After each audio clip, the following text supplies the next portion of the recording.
Good evening and welcome to the April 17th, 2017 meeting of the Merrimack School Board. If you please rise and join me in the Pledge of Allegiance. I pledge allegiance to the flag of the United States of America and to the republic for which it stands, one nation, under God, indivisible, with liberty and justice for all.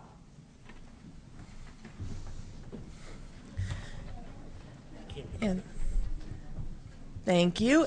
And I will tell you, we just had an election, so we have a little business on our end, and then we can run the rest of the meeting. Okay, guys? Okay, thank you.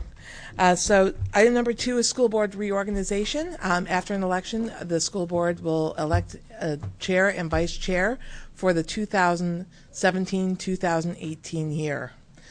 So are there any nominations for chair? Cinda? I'd like to nominate Shannon Barnes to serve another year as the chair of the school board. Do we have a second? Seconded by Naomi. Did you want to speak to your motion? I appreciate everything that you've done over the last year. I appreciate the leadership and the communication that you've had with us. I think you've done a great job, and I'd like to see you serve another year. Thank you, and I'll accept your nomination and second. With that, we'll put this motion to a vote unless there are other nominations. Seeing none, all those in favor signify by saying aye. Aye. Opposed, none. The motion carries 5-0-0. We'll now accept nominations for vice chair. I would like to. Michael? Okay. It's your hand. I would like to nominate Annie Schneider for vice chair of the school board for the upcoming year. And I'd be proud to second that. Would you like to speak to your motion, Michael? I appreciate everything that Andy has done this prior year and before that. I think that he's a great asset to the community and looking forward to him to continuing his service here on the school board.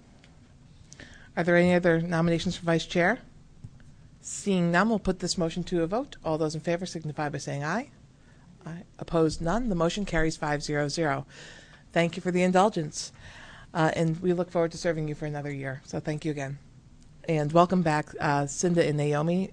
You have just been reelected, Naomi to a 3-year term and Cinda to a 1-year term. And we will have you for the next 12 months. So on to item number 3, which is the commitment to the board code of ethics.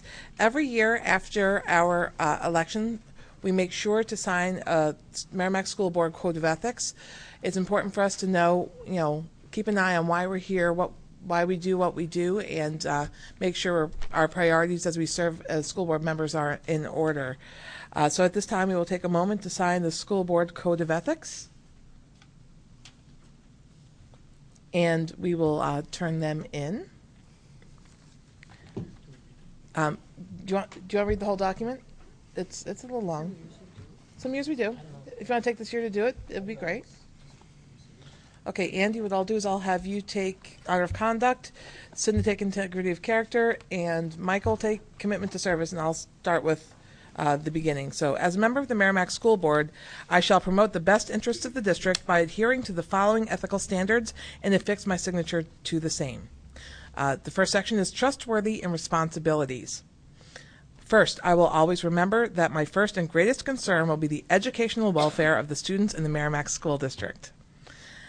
Number 2, I will be accountable to the public by accurately representing district policies, programs, priorities, and progress.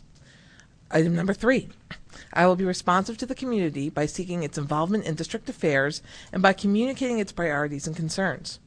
Item number 4, I will work to ensure prudent and accountable use of district resources and never lose sight of the fiscal responsibility owed to the taxpayers of the district.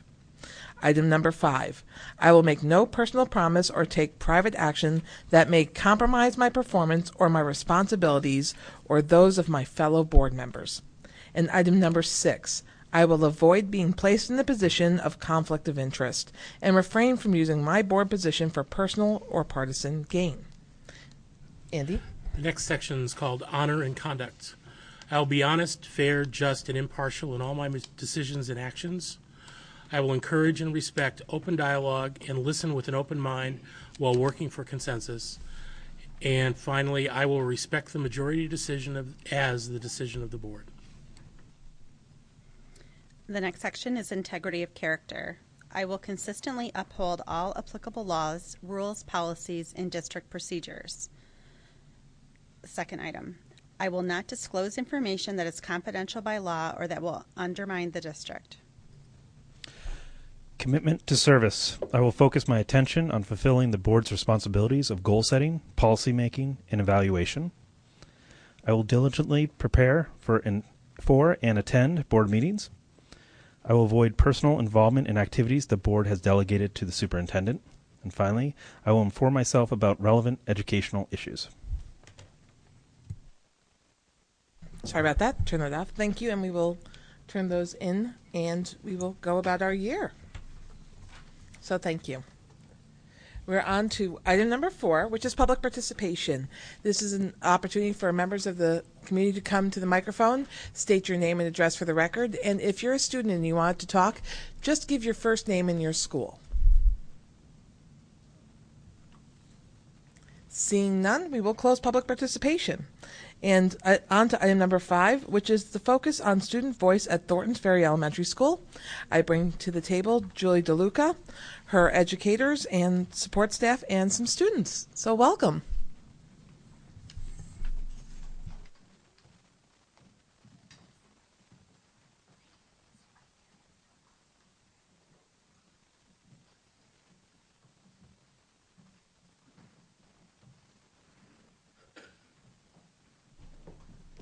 Good evening.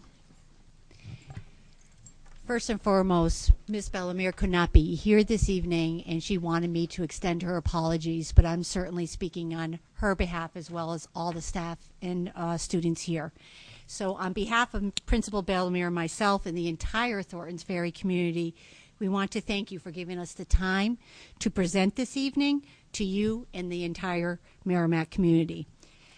This year, we as a school district will be sharing at each of our different school and school levels how we leverage, encourage, and demonstrate student voice in our school community. It is nice that we at Thorntons Ferry, as one of the elementary schools in our district, present first as our students are the future leaders, advocates, and student voices that you will hear from as you have middle school and high school present. As an elementary school of helpers, it is imperative that we not only establish the conditions for success in learning, but we also, with our youngest learners, explicitly teach students the skills for learning, whether it be executive function skills or how to help students advocate and lead.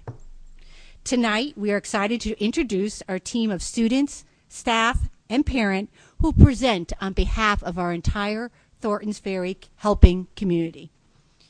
As we know, this work is not an overnight process. There's no finish line. There's no point of arrival.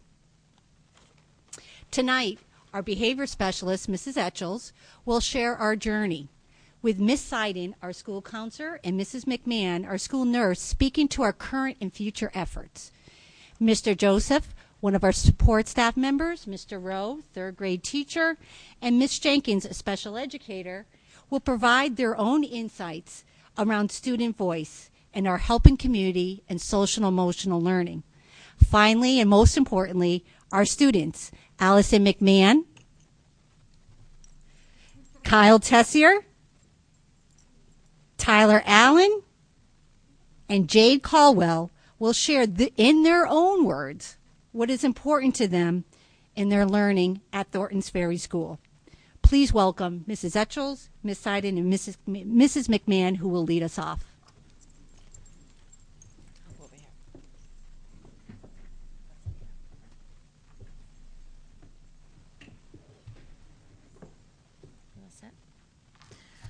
Good evening, and thank you for having us here tonight. We're very excited to share our story with you and hope that we can come back in a few years and share more progress with you that we've made.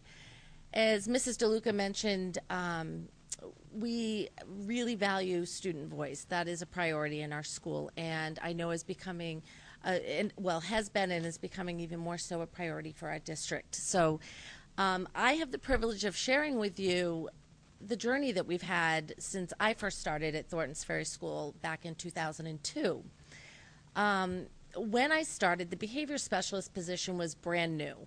It was evident that there was a need for more supports for students. At that time, we had fifth grade in our building, so we had about 800 students and a school counselor and a school psychologist. So clearly that is, and the principal and assistant principal, so clearly that is just not enough to support the social, emotional, and behavioral needs of kids. And even one other person doesn't do the job, but we do our best.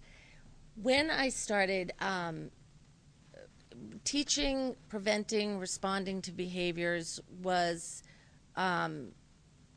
important, but we didn't have a lot of resources. So often, if we think back to when we were all in school, a behavioral issue happens, we go to the principal's office, we have a conversation with the principal, maybe lose a recess, and then back to class. And the piece that was missing was that educational component, that teaching to the skills that they were lacking, and we all knew that that was something that needed to change. So within the first year that I was there, a fourth grade teacher and I went to a workshop that was being offered by Ceresc for PBIS, which is a school-wide behavioral supports and interventions. And it was probably one of the most enlightening workshops I've ever been to. It just really seemed like that was our missing link. So what we needed to do was bring it back to our school and invite them to come and speak to our staff.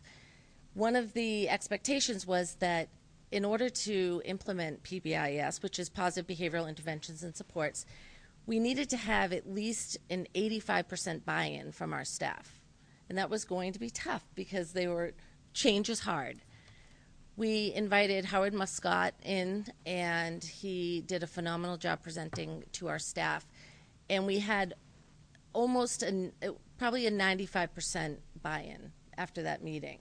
So it was evident that we were all on the same page, wanting to see supports increased for our students.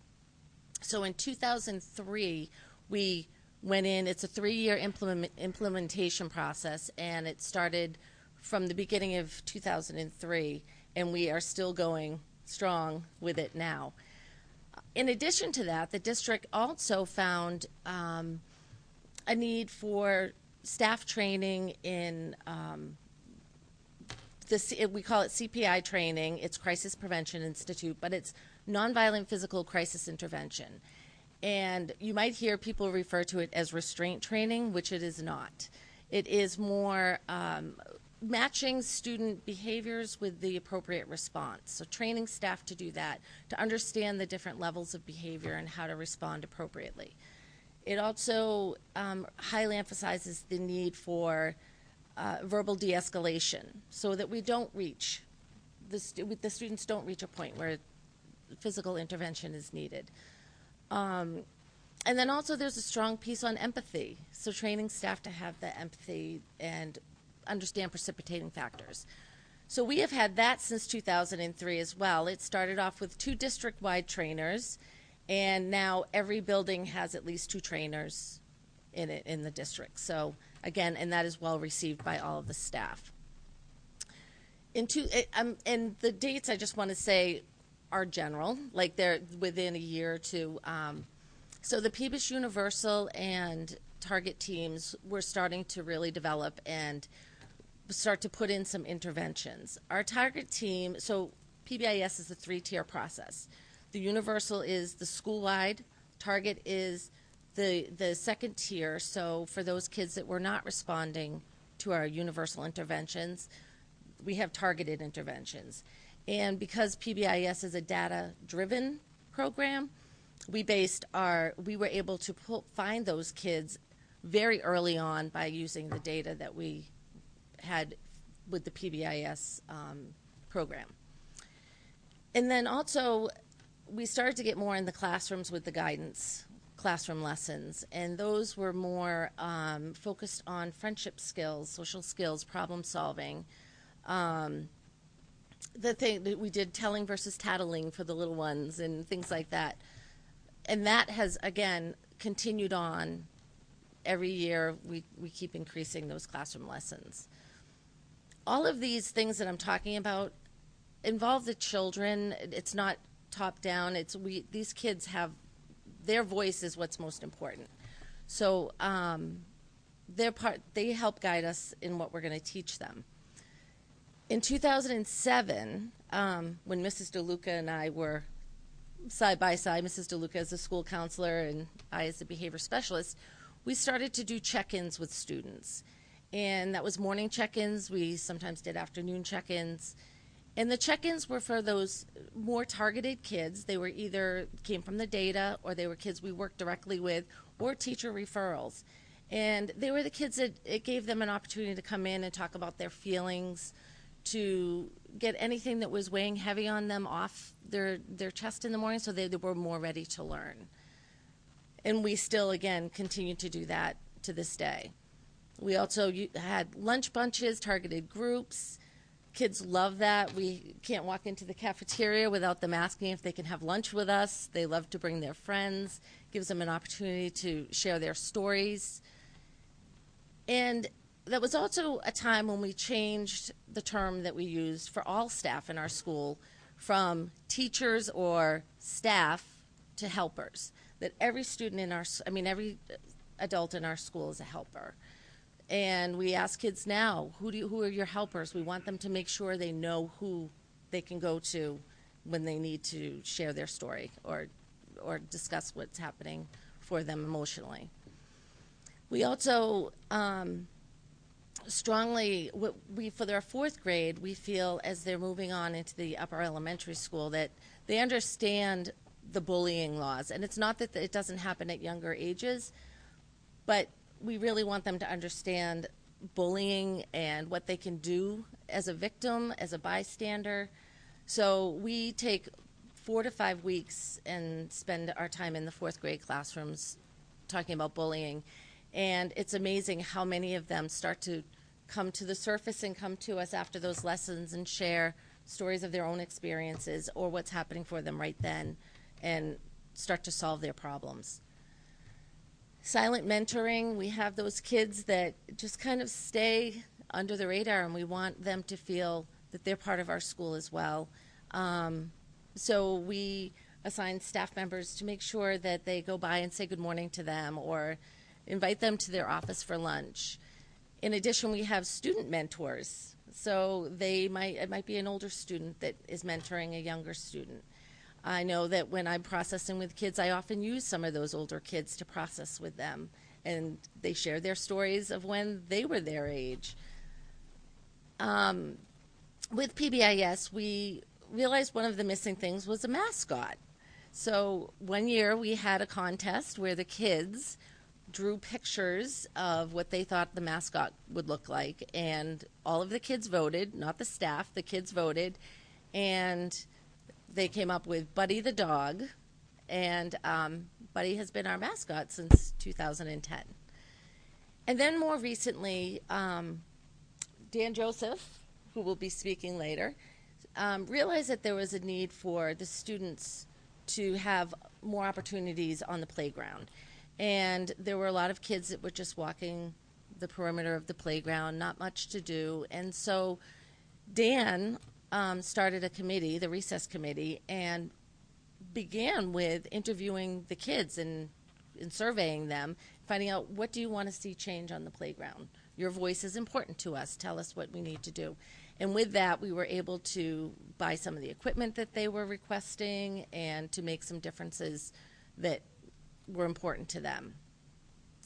Also, service learning projects, the SLPs. Some were our staff training that teachers would put on for coworkers, but then there were others, again, I'll talk about Dan and Fern, who did a serving learners learning plan or program that was a poetry group for kids, another way for the kids to express themselves. And I know they can speak more to that. Second step, which is, I'm going to not get into too much. I'll let Fern and Jackie speak to that. But second step is another school-wide initiative that we have started so that we can address better the social emotional learning that needs to be happening in the schools. And lastly, our mental health committee, which I believe started last year or the year before.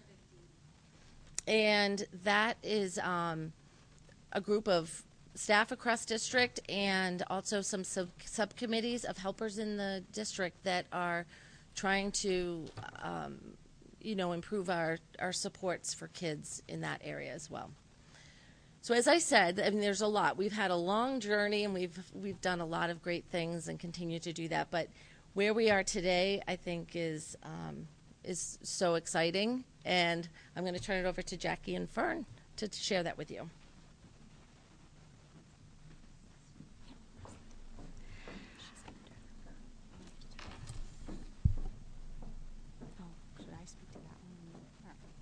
So I guess the reason why we wanted to start with this history was to understand like this progression and evolution of how student voice sort of has grown and become more and more a part of how we see and so integral to our work. Where are we now on our journey toward empowering the development of authentic student voice within the culture of Thorntons Ferry? So to direct our conversation today, we thought it would be helpful to ground our discussion in Maslow's hierarchy of needs. This is a well-known model explaining human motivation. In this model, the ultimate goal is reaching the top level of self-actualization. In a general sense, this means reaching one's full potential. However, what Maslow demonstrated was that there are multiple levels of needs, including physiological, safety, belonging, and esteem, that need to be fulfilled before a person will be motivated to reach the upper tier. In our school setting, the top level of the continuum is the social emotional availability and desire to learn. However, if a student's most basic physiological needs, such as food, shelter, and safety, are not being met, they will be unable and unmotivated to move up the ladder. In other words, if a student is hungry, then their motivation will be directed towards eating and not towards learning. However, sometimes it is more challenging to assess and meet the needs of students at the higher levels of the hierarchy. Many students, especially at the elementary level, have greater difficulty expressing their need for things like safety, belonging, and esteem. At Thorntons Ferry, we really see our work as nurturing the whole child, with the understanding that for students, the top of the triangle represents the motivation to engage in learning, a readiness and availability to fully participate and find one's voice as a student. As you look at this graphic, we have indicated the variety of programs and supports at each level that encourage students to express their needs, their perspectives, and feelings within our school. Our work goes across the hierarchy as we strive to intentionally and purposefully offer supports within each area. For instance, we check in with students who are showing signs of dysregulation, asking how they slept, if they had time for breakfast, and provide interventions as needed. We encourage them to share or process what is on their minds through use of classroom quiet spots. This is a place in the classroom designated to give students a safe place to practice self-regulation skills, such as writing about their feelings or practicing other calming techniques. That is something that came out of actually the PBIS program as an intervention for the whole school to try, and it's been really quite successful and wonderful. As we, She was excited. As we move up the hierarchy, you can see that once a student's needs are met at the lower tiers, relationships become critical to all of our work. To this end, we seek to develop a climate that promotes a sense of belonging. We build this through a variety of programs, including lunch groups, book buddies, classroom lessons with the nurse and counselors, grade-level community meetings, and mentoring programs. A great example of student voice that promotes belonging was the student-run assembly, put on by our community council to promote the new addition of the buddy bench to the playground. Within all that we do, listening to students and valuing their contributions is central to our practice.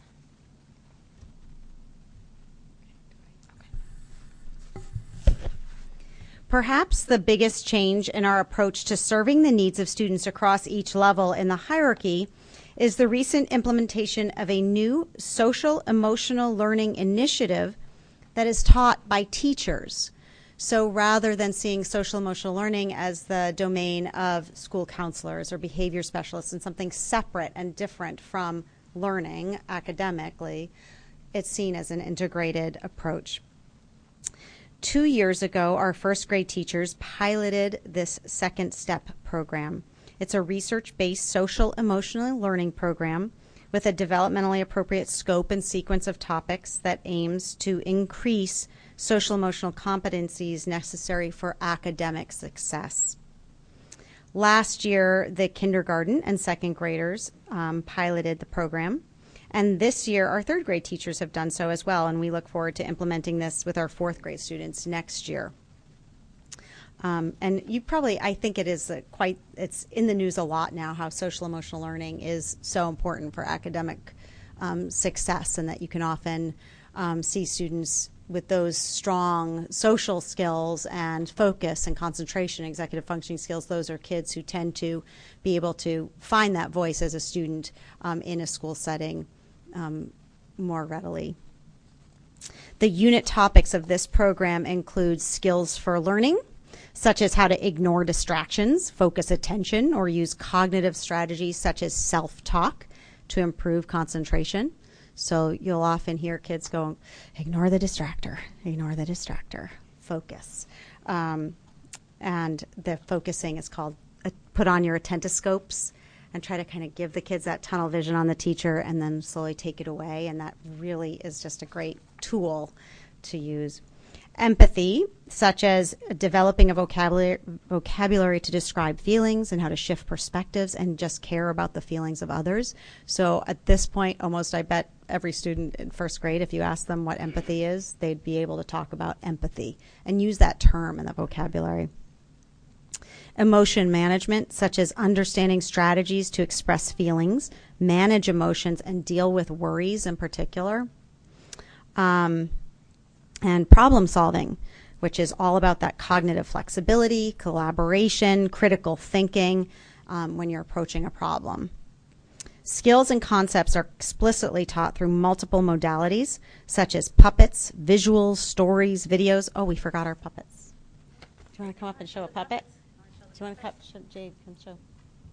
So these are the beloved puppets of that kindergartners and first graders get to have with this program, and they're just like crazy over them. This is Puppy and Snail, and so kids get to really interact with them and really tell stories with them. So I love this program, and it really gets very involved with imagination and using the imagination to try to elicit these skills.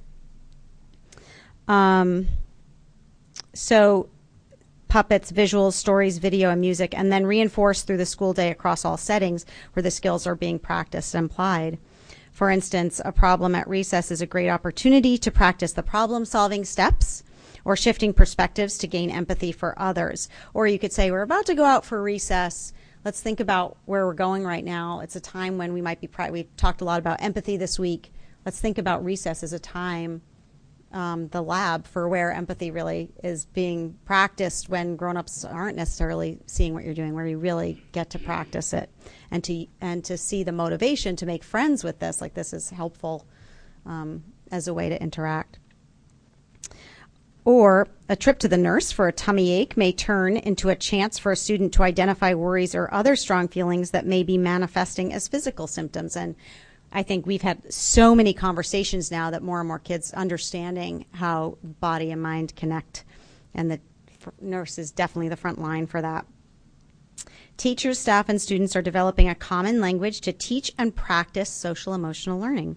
And this learning is also shared with parents through parent letters, extending the learning to the home environment as well. And we've had a lot of parents reach out to us about that. It's been a wonderful experience to hear a teacher share that this is the best thing they have ever done in their classroom, or hear a child walking in the hallways talking to a friend saying, say the problem without blaming. There's a real sense that our culture is continuing to evolve in a positive direction through the school-wide adoption of this initiative. Through our emphasis on social-emotional learning, students are developing the skills needed to exercise their voices and be available to learn. And we as educators are demonstrating to students that we are ready to listen. At this time, we would like to introduce some of our wonderful staff and students who really play an integral role in this community of helpers of ours. So we're going to ask some of the students and staff to come up, and we're kind of going to have like a round table where we just have a conversation with them about their learning and just hear their voices in this discussion of student voice. Okay.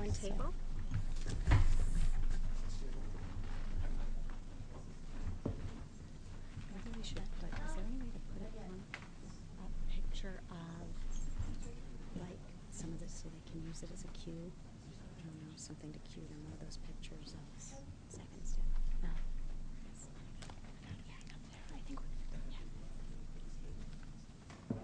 Oh, it's a girl. How did that go?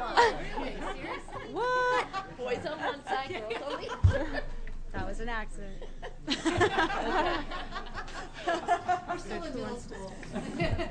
you want to start with teachers or? Sure, if they want, yeah. Sure. Hello, I'm Chris Rowe. I'm a third grade teacher at Thornton's Ferry, and thank you again for this opportunity. I just wanted to talk about what Michelle and Julie and Fern and Jackie were saying about all the wonderful tools that are made available to us in the classrooms and to the students, just to create a positive learning environment. Second Step, which third grade started using this year, has been excellent. It's very user-friendly and allows the kids to be heard and to have a voice. As a teacher, we're always kind of keeping in the back of our minds schedules and time frames and getting through curriculum. And, sometimes kids will come in the morning and something may have happened at home or on the ride in or during the day. And a lot of times it kind of will stop that child at that point, and they kind of can't get past it till it's resolved. And they're allowed through Second Step and all the other tools, the PBIS and all the helpers, a chance to have a voice. They can go to a quiet place and write down how they're feeling. And it's really made the kids more available for learning, which is great. There's less interruptions for behavior in the middle of the lessons because the kids know that if something is just really on their mind, they have a place to go. They have a place where they'll be heard, and they know that it will be addressed later on through all the helpers. And as far as the community, I feel like it's such a wonderful place to work because just the feeling that all the staff, all the grown-ups, from the administration to the teachers to all the helpers and the office staff, the kids see us all as helpers, and they know that they have lots of avenues, people to go and talk to. And I often tell Julia and Bridie how I remember as a kid growing up, the principal always seemed like up in a big scary office, and no one saw the principal unless you got in big trouble. And they're so approachable. I think the kids feel like they can approach the administration, they can approach the staff, and just share their feelings. And Bridie and Julie and everybody's always available throughout the building, and you see the kids come right up, and they feel comfortable talking to them. So it's created a nice environment. Thanks, Chris. So I'm Dan Joseph. I'm a paraeducator at Thornton's Ferry, and I guess I have a few things to say. The first thing, I'm speaking to Michelle bringing up the recess committee, which Michelle was also a huge part of, and Christy and Julie and other staff members. The after-school poetry club that Fern and I were very happy to be able to start. It is a huge privilege to work at a school where support staff is empowered to take that kind of role. I know of other schools, other parts of the country where that undertaking wouldn't only be feasible, it wouldn't be welcomed. But I think that the inclusion of all staff members in caring for the kids and being helpers for them also sends a message to the students that we each are responsible for our role in the community, and that connects to our empathy and our care for each other and our growth as individuals in this school family that we that we've created together. The other thing I'd want to say as preliminary remarks is all these programs that teach skills and the structures that we have to give students chances to practice those skills.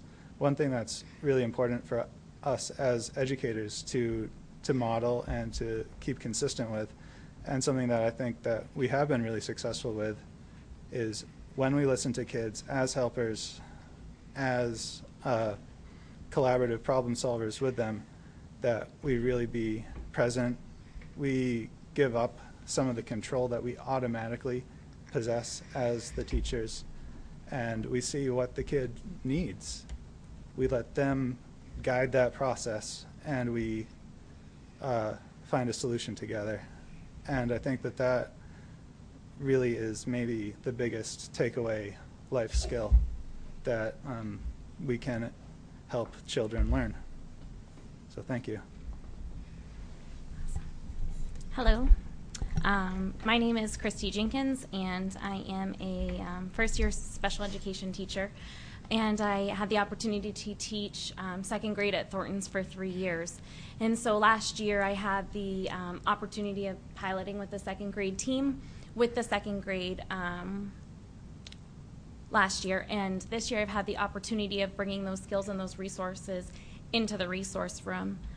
When embarking on the journey to the special ed world, you kind of go from being in that tier 1 phase of helping a large group of students, and you go up to the tier 2 and to the tier 3 students who really have intensified needs along with learning deficits. And so through supports, through all of the resources that we have, we're able to really meet each individual's student's needs.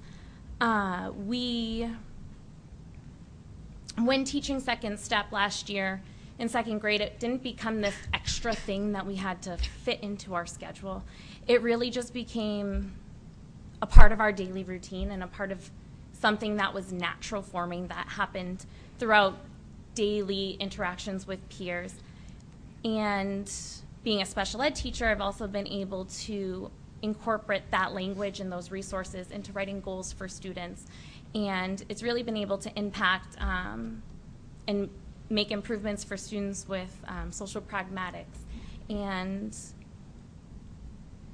through the training that I received as a special ed teacher, and then also with the experience in the classroom, the same reality is that each and every student has a need and a voice. And so no matter what their deficits are, or no matter kind of what tier they fall in, each and every student, they matter. And one thing that I really loved and still use, and it's something that's across all in the specialist and the resource room, is that students have a voice to go to a quiet space, and they'll come up and they'll say, "Can I take a break?" And so when kids are able to identify that, that's really important for them to be able to access instruction and feel like their voice matters. So thank you. So before we hear from our students, not only am I the nurse at Thornton's Ferry, but I'm also a parent of a student at Thornton's Ferry, so I can also speak to the parent side of this. And so obviously I brought my daughter with me.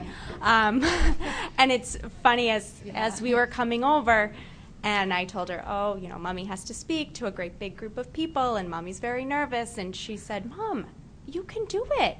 You'll be fine. You just take some deep breaths and it'll be okay." And she told me that she solved her problem on the way over because she was nervous about coming, and she said, "I'm just going to give a story." And she said, "I solved my problem." So she's in kindergarten, and she's already been given this language, and it's just integrated into her kindergarten routine. So she's coming home and she brings the papers home. We can work on them at home. And it's language that we can use at home that she's also using in school. And I feel like it's helping me to be a better parent, to help her to learn.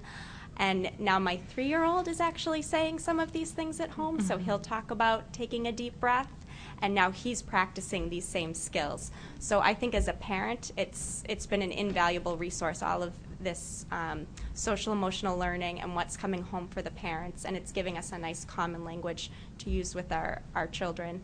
And it's made a huge difference. And the kids see it as part of their school day. It's not something extra that's been tacked on. It's just woven into their school day and their routine, and it's become a part of their routine and their language. So as a parent, it's been wonderful.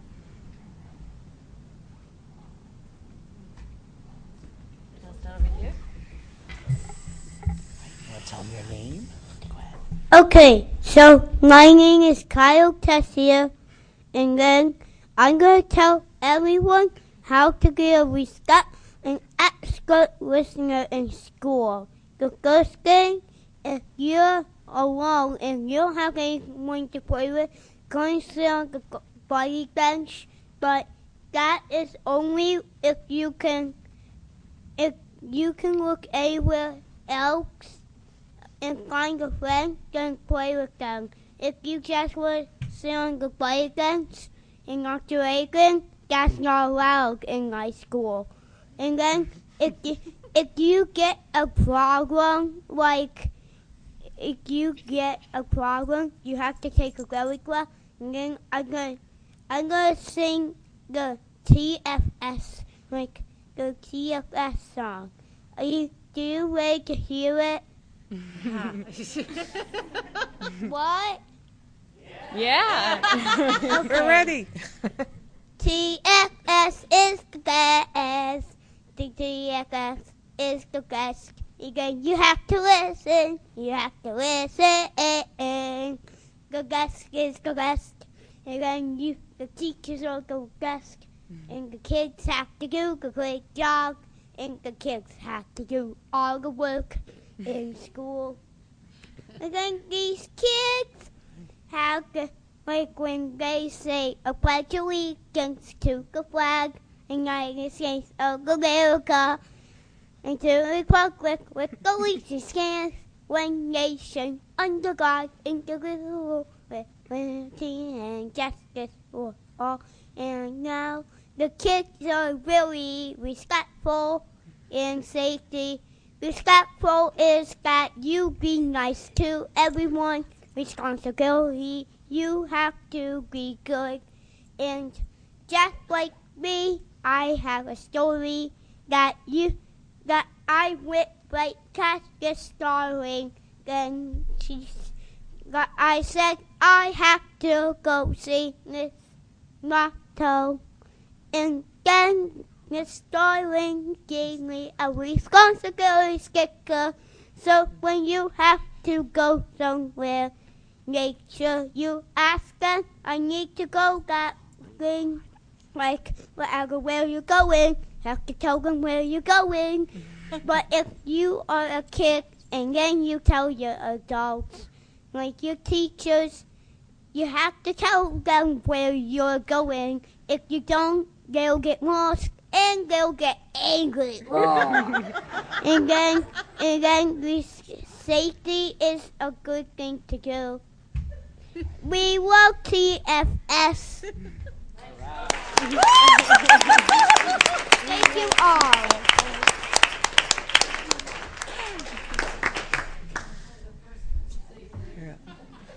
That was totally non-scripted, of course. I think it's already ranking on iTunes. So.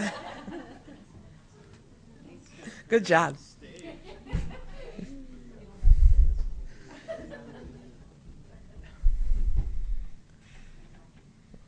Well, I'm Tyler Allen, and some ways that I fix problems is I take breaks, I go to Ms. Etchels, and I talk out the problem, and just like he said, take deep breaths instead of just walking down the hallway for no reason when you can just fix it by yourself.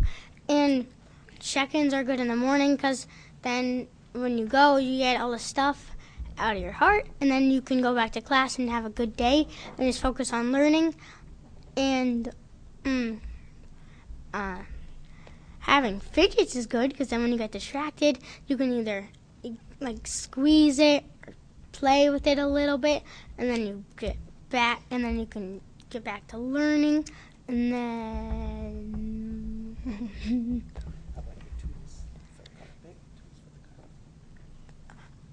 And if you have trouble like on the carpet and stuff, you can ask your teacher if you can have like special things that you can do so you can be less distracted. So when I'm on the carpet, I get to sit in a chair because it helps me get less distracted away from all the other kids so I can just listen and focus on my teacher. Tyler, can I just ask you, how did you get these fidgets, and how did you get your lunchroom job, and how do you get the breaks that you need? What do you have to do? Well, to get the breaks, you just go ask your teacher, can I go get a break to Miss Etchels or Miss Seiden or a helper? And then they'll probably say yes. And then if the person that's not there, then you can ask your teacher to go to another helper.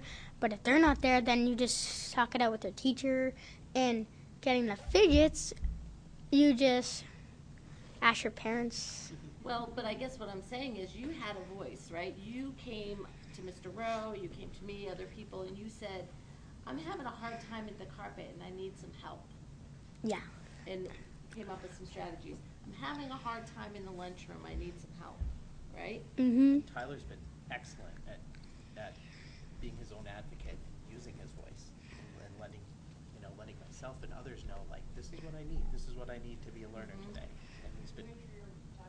Oh, sorry. I was just saying, like, Tyler's been awesome. He's been great at being his own advocate and using his voice, and he's letting us know what he needs, and just he's doing great. We're all proud of him. He's been using his tools, and it's helping him to be a really good learner. So nice job, Tyler. Yeah.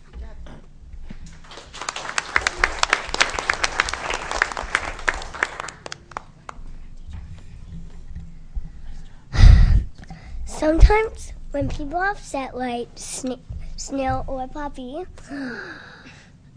someone different comes over on the Betty bench to help those people get better, to show them that the other person cares about them.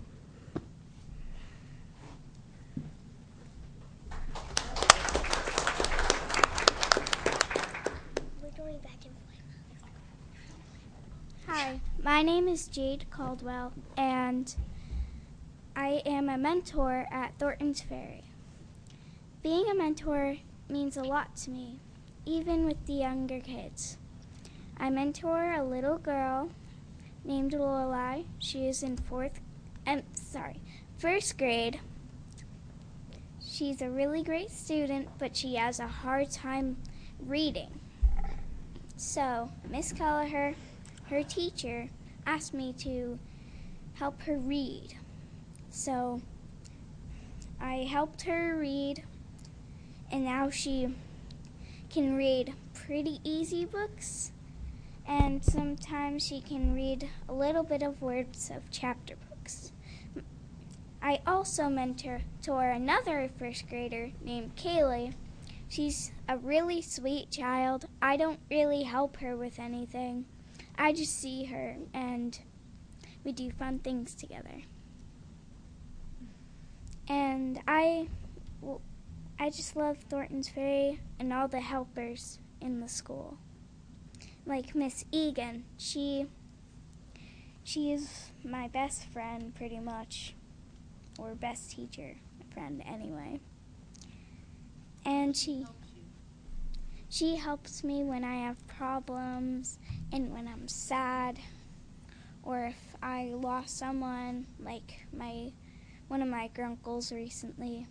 But other than that, she's a really nice helper and a nice person in Thornton's Ferry.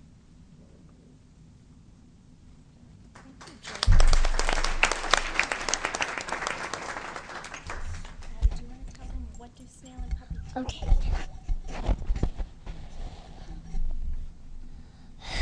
Me and Jane are going to tell you about how Poppy and Snail and Calm Down Bunny, of course, teach us how to calm down and to wait in line.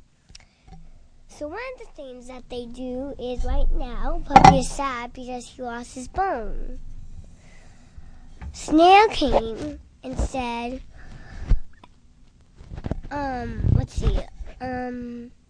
do you want to come play with me? He said, yes, I would. Well, then let's go, said Puppy. and they had a great time on the playground, and they played with their friends. And so if you're ever left out or someone doesn't let you play, just try and stay up from the buddy bench and see if someone else wants to play with you.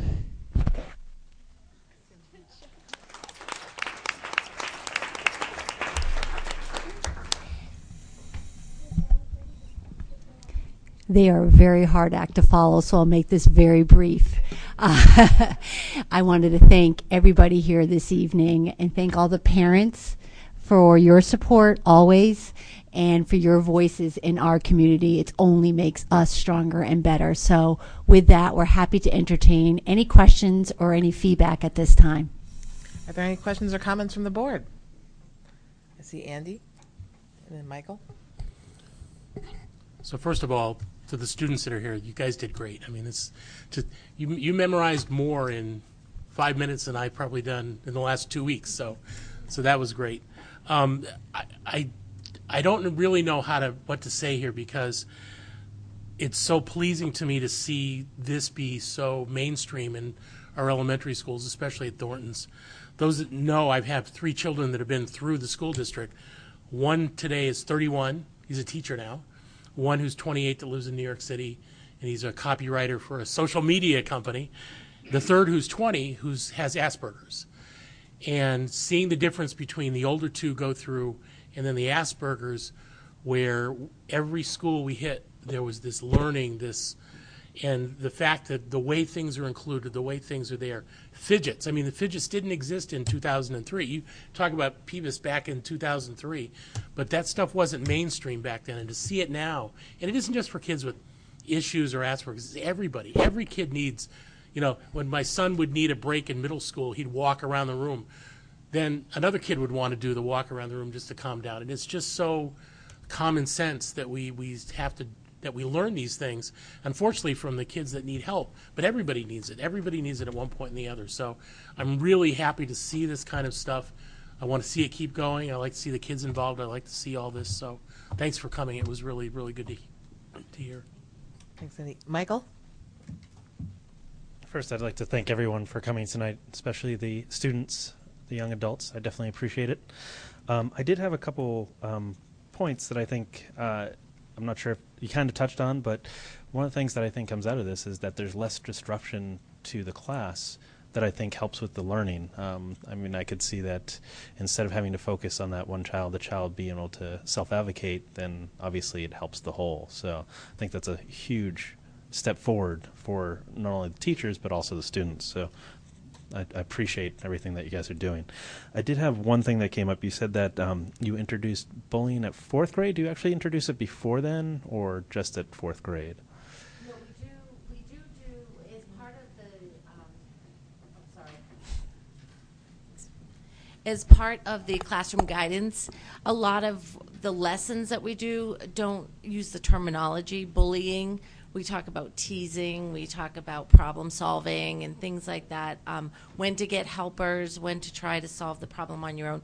So the concepts are there, it's just we're not referencing the law, we're not referencing the terms bystander and victim and bully, but the concepts are earlier on in the years with the guidance lessons. Thank you for that clarification. I appreciate it. But thank you, everyone. Any other questions or comments from the board? Cinda? I just wanted to quickly say great job to all of you, and thanks for coming out. Really appreciate all your time and all the work that you're doing over at Thornton's Ferry. Thank you. And I'll wrap by saying it was a year ago today you walked in, not a year ago today, but a year ago that you walked in with your bell. You were the Elementary School of Excellence for the state of New Hampshire. And you're building on that. So you didn't just sit on that trophy case item and say, we're good enough. And I think that's important that, you're setting the tone you're the first school this year, the last school last year, but as we mentioned before our meeting started, but setting kicking off these presentations, this is the first of 6 presentations we'll have throughout the season with the different schools. about how we don't settle for good enough.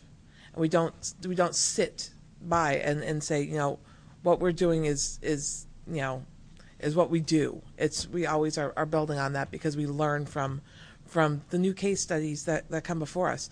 Every student is different. Every student has his and her own story to tell, and how do we get him or her to their highest potential, their self-actualization. So, you know, the fact that, you know, we are putting it out there for people to absorb, but it happens all the time, and I think that's important.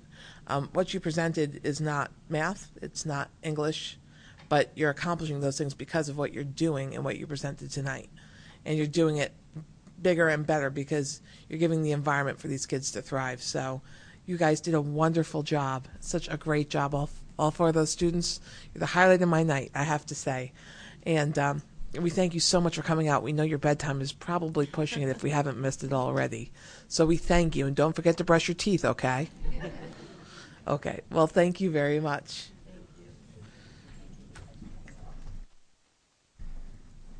And we will keep going with our agenda tonight. So as they're filing out, we will welcome the Chair of the Planning and Building Committee, Rich Hendricks, for item numbers. Oh, I'm sorry, I did this again. Yeah, I'm sorry. I skipped over item number 6, my apologies, which is the focus on contributions made to schools by parent-teacher groups.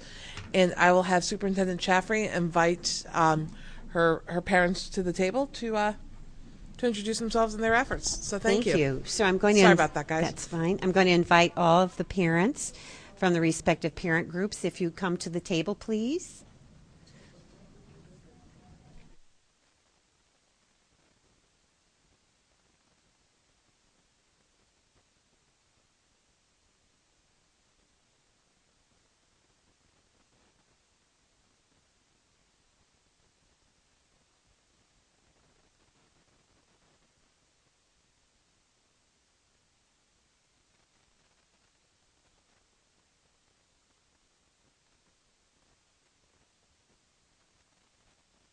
So I want to start off by just thanking all of you for coming to our board meeting tonight. I have the pleasure of meeting with this group of parents and others on a quarterly basis. And one of the things that we do is we do a collective share. We talk about what all of the parent groups are doing, and I realize very quickly that we are so much better for all that you do for us. Our children just profit so much from all of your hard work. When we were going through the budgeting process, the board talked in terms of the parents and how important your efforts are to our school system. And so what we wanted to do was in the spring to give you an opportunity to be able to talk about the contributions, the donations that you make. 5 of the 6 schools are represented tonight because the high school really does not engage, if you will, in fundraising. That is, each one of the respective groups does its own fundraising, and so the parent group at the high school really operates in a different manner. So tonight what I'd love you to do is to introduce yourself, please. Name your role and your respective parent group, and then if you would just share with the board those things that you've been about doing in the immediate past, because some of you have been working on a project that's a multi-year project. It wasn't just a year. It took you a while to accomplish the mission. So do I have anyone who would want to start? Do we want to go across this way? Is that a good way? Please. Okay, thank you. My name is Rebecca Mims. I am the president over at Reeds Ferry Schools PFA. Our budget is roughly about $30,000 a year.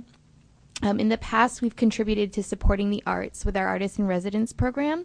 Last year, we had an artist come in and teach the students about glass mosaics, and they helped our 4th graders complete a beautiful piece of artwork that it now hangs in the lobby as a permanent fixture at Reeds Ferry. This year, students had a musician come in and teach them how to make their own dulcimers, which are also in our music room as a permanent fixture for the students to use. We also fund our visiting author, which gives our students a chance to meet authors who have written books they're familiar with, and it helps them foster a love of reading. Both events, the artist in residence and the visiting author, are something that we pay for annually, and along with our fun day, which is Reed's Ferry's Field Day.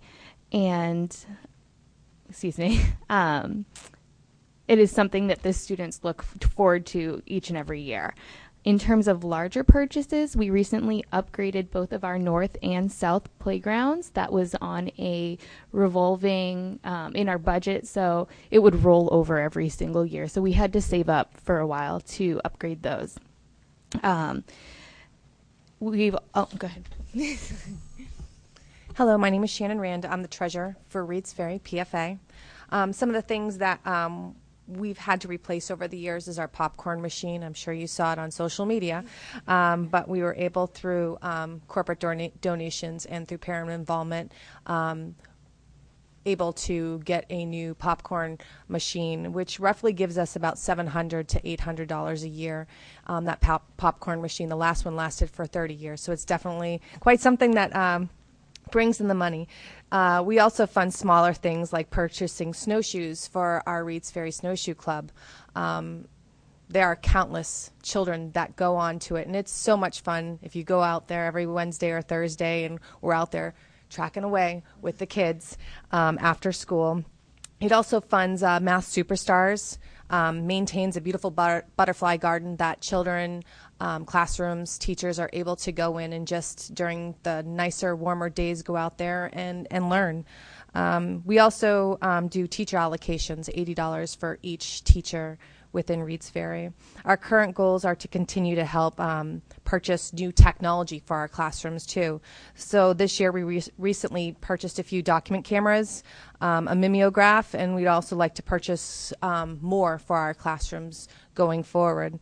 One of our big purchases and fundraisers that we're going to be starting hopefully by the end of the summer is to purchase a new projection screen for our gymnasium, as right now the wall we use is the wall. It's very hard for our kids to see what each child brings because they have a focus on one child, and the kids, you know, are just squinting. It's really hard to see, and sometimes it's hard to hear what the presenter is saying. So that is one of our things that we're looking to update, and hopefully we get a good turnaround from our RFS parents. Thank you. My name is Jan Cruz, and I am the PTTF president at Thorntons Ferry School. And taking in from that presentation prior, I'm going to breathe because I'm a little nervous. Whew. Okay, now I'm better. So Thorntons Ferry School, the parent board, our budget is, for some parents and even some of the parent board members here find it a little bit rough. We raise just about $35,000 every year. And with that comes, not because it's money that we shell out $35,000 every year, we take a large percentage of that to allocate to what we're doing this time around is upgrading the upper playground at Thorntons Ferry School. And that is about a $40,000 investment. And that is just to say that's like the bare minimum. So that is, if it's not it's definitely not a projected project at the end of this year, but we're looking to complete that for the end of the fundraising goal for next school year. But what we have done within the most recent past is we have put in $10,000 in upgraded technology for Thorntons Ferry School. As well, just a week ago, we've been able to fund 21 iPads, so one for each classroom to use for their centers. So each student gets an opportunity to, if they need a break or if they need just extra time for reading or math, and they have that opportunity for each classroom, and each student will eventually have their opportunity to use that. We also have, as far as upgraded technology, invested a lot of money in our learning center, and it's the size of 2 large classrooms, and we've been able to fund furniture, so rocking chairs, beanbag chairs, rugs, tables for the students, and it's a multi-purpose room for all of the classes. They use it for a bunch of presentations, and the students love it because we have a Mimeo board there, and it's just a free space for them to kind of come together and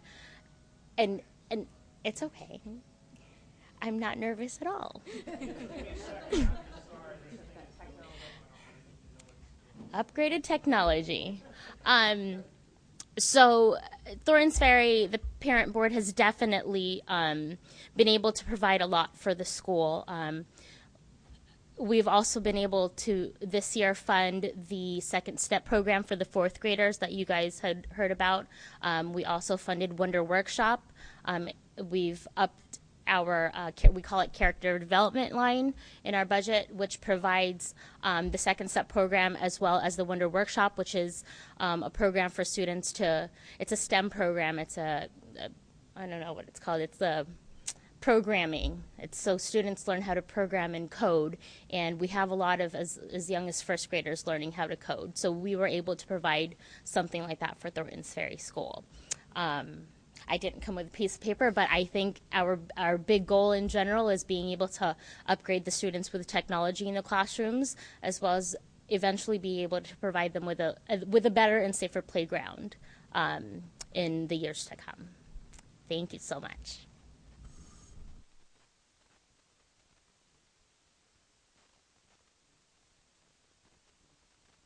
Oh, hello. Okay.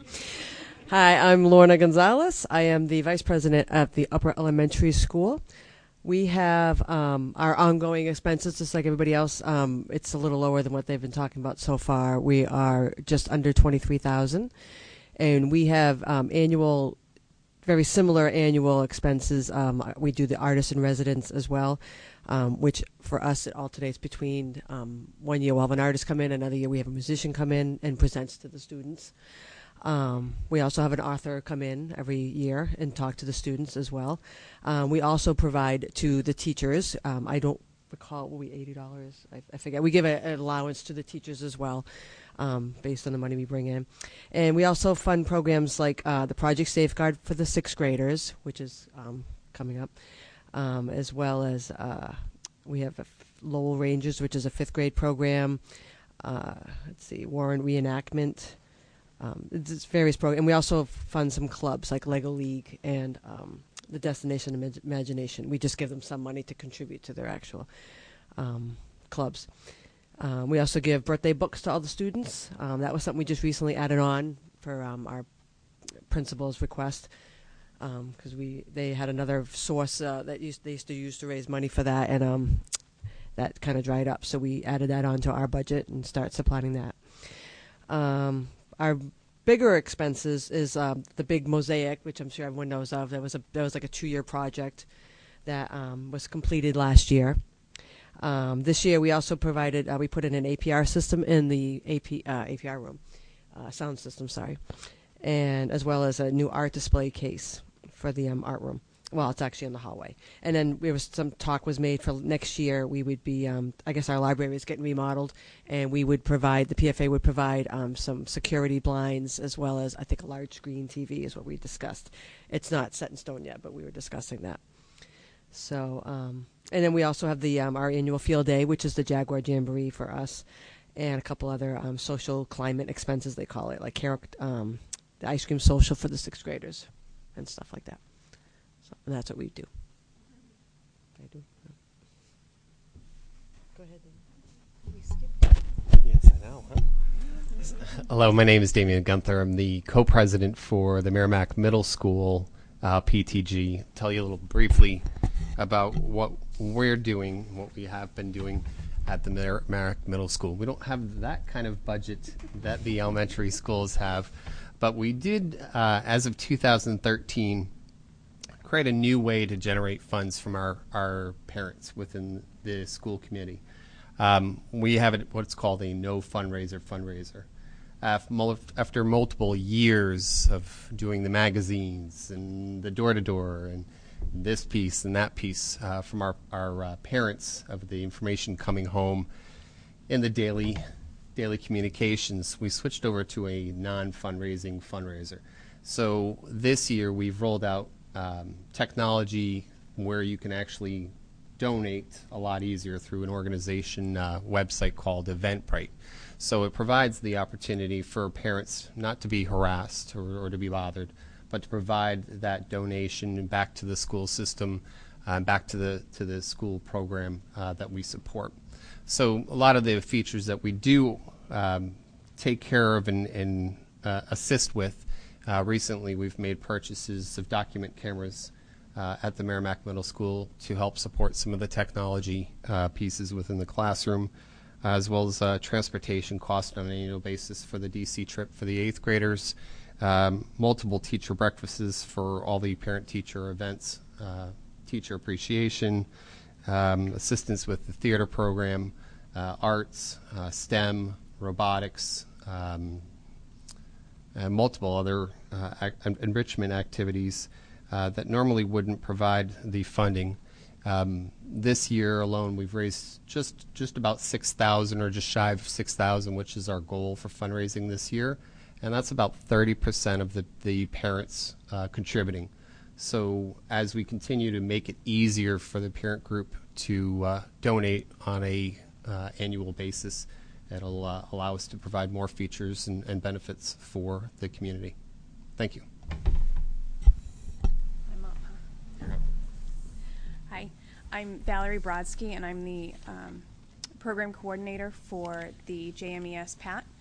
And we don't have the operating budget that the other two elementary schools have. We are at about $24,000 a year. That money goes toward Tiger Theater. We had them in this year with an anti-bullying message. Top Secret Science, this year the 3rd and 4th graders were able to see that based on where they were in their curriculum. We have had the New Hampshire Audubon Society come in with migration as well as Fab Frogs.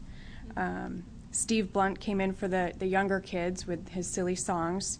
And we also have the author visit. This year we had Brian Lees. He just came in, I think, this month. And at the end of May, we'll have our artist in residence, who this year we're going musical. And it's Dr. Monty Selby, and he'll work with the kids to create a school song. Every year we fund enrichment for the specials teachers, so the art, library, music, PE, etc. We also help the primary classroom teachers and give them a startup package with paper towels and Clorox wipes or Purell wipes. We do the dinners for the teachers during parent-teacher conferences, as well as Teacher Appreciation Week. We also provide additional activities for the kids, like Battle of the Books, for the 4th grade year-end celebration, the 4th grade baseball day, 3rd grade recorders, and Math Superstars and Field Day. In fall of 2015, we were able to donate $10,000, which that was then used to purchase 25 iPads for the classrooms, along with the durable cases. And we are hoping, and our plan is to continue to do that and just continue to, as all the other elementary schools are doing, just continue to increase the technology that these kids have available to them.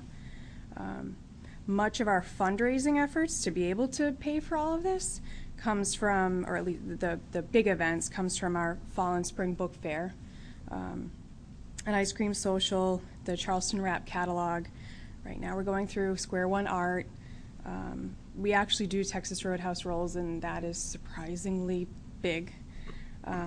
We do Breakfast with Santa, a family movie night, and we combine with the other two elementary schools, at least this year and last year, for the color run that's coming up soon. So,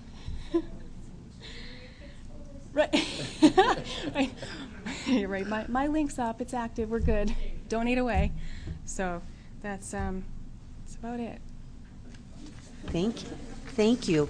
Could I please ask the two parents who are non-presenters but are here tonight, will you introduce yourselves and your role, please? My name is Jennifer Berkeley, and I'm the president of the PFA board. Nikki Thompson, and I'm the secretary for the JMU's PFA board. So I hope by hearing our parents relate what they do for us, you can see I'm always overwhelmed when I sit in their company and I hear about all the work, the effort that has gone in to bringing these contributions forward, because obviously it took lots and lots of projects to be able to raise this amount of money, to be able to make the contributions for the good of our children and our schools. So I know that they would be very willing to entertain any comment or question you might have for them, but I just want you to know on a quarterly basis I'm in a room of synergy when I'm in their company. I know, Michael, you have your hand up first. First, I'd like to thank everyone for coming in tonight. I was one of the individuals that actually made the request that you individuals come in and actually speak to us. And the reason being was that I actually wanted the actual larger community to actually understand the impact of the parent-teacher groups and how much they add to the schools. So I last year we went through seeing all the schools come in, and I actually thought that it would be great for all of you to come in too. And I think that one of the things that hopefully this will become is more of a yearly thing to you guys, for everybody to come in and actually show the benefit that they're giving to the community. And I think something that you may have left off, as I think we focused a lot on the fundraising, is just the amount of time all the parents actually do volunteer at the schools also. I know that I have a wife that volunteers a little bit.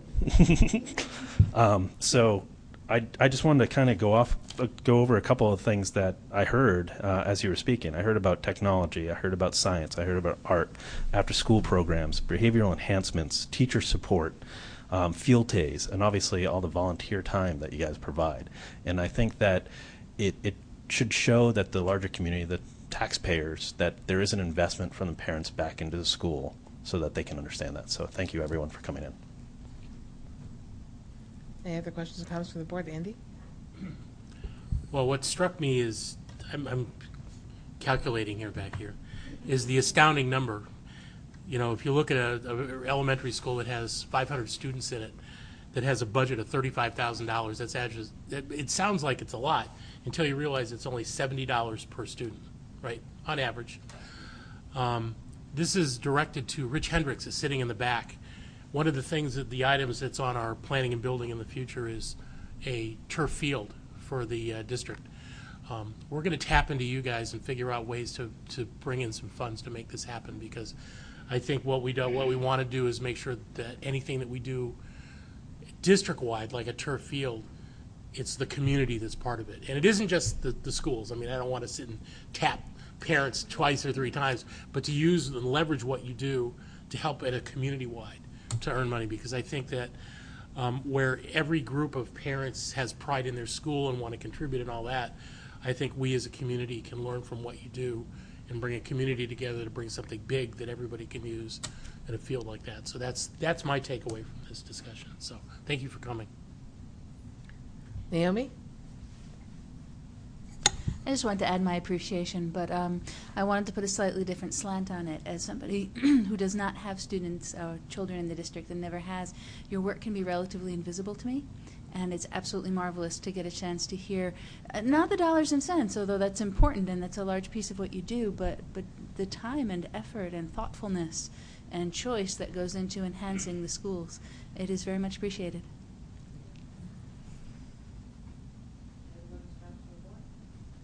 As I'm talking to myself, because I didn't have the mic on. Honestly, this is my first year not being part of the district parent group, so I miss you guys. But I did, I was very selfish in keeping it for a very long time. I've been in awe of what you have done, the money you raise, the time you put in, and without we wouldn't have the programs that we're talking about tonight because our budget could not sustain them. We do count on you, and we don't take that lightly. We really don't. I've brought it up on a number of occasions when we talk about our budgets, the things that you guys do just to keep us special and unique in what we can do. Artists in Residence, that mosaic, if people have not seen that at the upper elementary school, it is not an arts and crafts project. It is a piece of art, and it is stunning. And it came with, a hands-on effort of the students, but now we have it at Reed's, which I am a retired Reed's mom, and I'm going to be retiring as a middle school mom, but you did get my No Fundraiser at orientation in the fall, I promise. I think I support a couple of kids because I feel guilty I never do the cookie dough stuff. I don't have a good freezer for that. My family's out of state. But no, I've just been in awe for the last, I think, 7 years I've been on the board of all that you do, because I've had firsthand exposure to it. So thank you, thank you, thank you. And I know volunteerism is a hard thing. Without your volunteers, this work can't get done, the money can't get raised.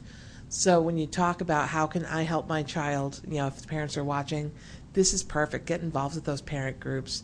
The PTA isn't what it was when we were kids. It's definitely what I would call a driving change maker in our buildings, and you can see it and you can touch it, and it's really something to be awestruck about. So thank you very much.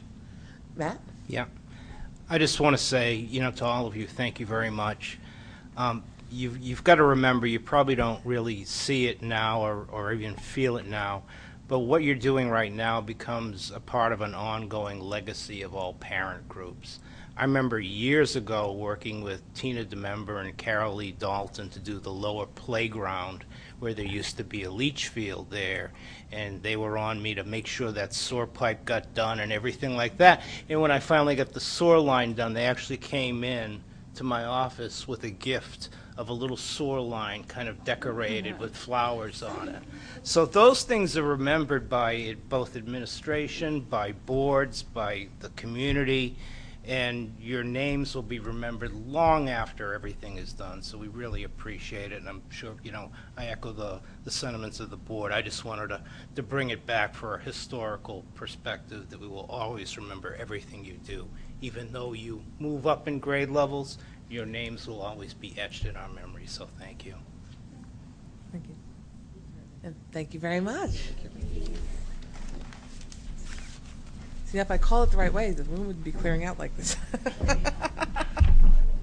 But we do welcome this time, and we mean it, a report from the Planning and Building Committee. I welcome to the table Rich Hendricks to talk about his focus on athletic fields.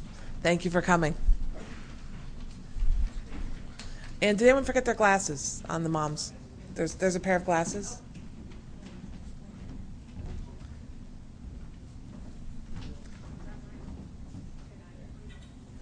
It could be Thornton's. So, if they're not yours, just leave them here, and we'll find them. Thank you.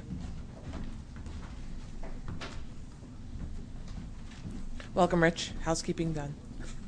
Thank you very much. And I appreciate being second, because W.C. Field said never follow kids or animals. Okay, this is the second charge you had given us on a report a little less than a year ago. What we looked at is kind of a preliminary look at what the available fields are here in Merrimack. You had given, excuse me, I've been cheering at the Boston Marathon all day. 2 particular fields, and then we looked at the existing school properties. So in your packet, I gave a couple examples of some of the topography, some of the layouts that we had devised. So I will start with a 13-acre parcel on Continental Boulevard. This is, just to be clear, it is not a property that is at the corner of Contra Way and Continental. That is actually Fidelity property. This is actually, I believe, was used for a possible fire station at some point. And it's the next property over to that. It is directly across the street from Thornton's Ferry, if you think of in terms of that. We kind of nixed that due to the fact it has severe wetlands and a stream running through it. And it's also a very irregular shape that would not lend itself to a field. So a wetlands and a field just very quickly does not work very well. And like I said, there's an actual stream that is feeding that. It's not just a runoff, or occasionally it's a stream. The second acre, some term it, some call it the Timmons property. This is a 40-acre plot of land the school district owns. It is at the corner of Babuzik Lake Road and South Babuzik Lake Road. It is that very hairpin corner right by the lake. Couple unfortunate problems with that one. The least of which is it's just a flat-out dangerous intersection. I went to survey the property a couple months ago at the one spot of land that you can actually kind of go into. It looks like an ATV trail. And to make a left turn onto Babusick from that, you have to gun your engine and hope no one's coming on your right. It's a blind corner. You cannot see cars coming. If everyone drove 30, that would be fine, but we know that's just not the case. I maybe went a little overboard, but I actually put in your packet a traffic control device that would actually have to be used so that you could have stopping traffic at two different intersections. You'd have the intersection of the field and Babusick Lake Road, and simultaneously the intersection of Babusick Lake Road and South Babusick Lake Road. We did get into our last meeting that Andy was at. You possibly could make that a four-way intersection, but you see a little house there on the in the aerial view I gave you. It is literally on his property line.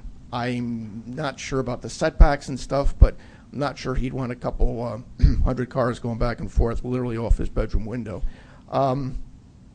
So if you made it into a dual intersection, you'd have to have, you know, red here and green here, and not that it's overly complicated, but it would certainly, it would be mandated because it just is that unsafe intersection.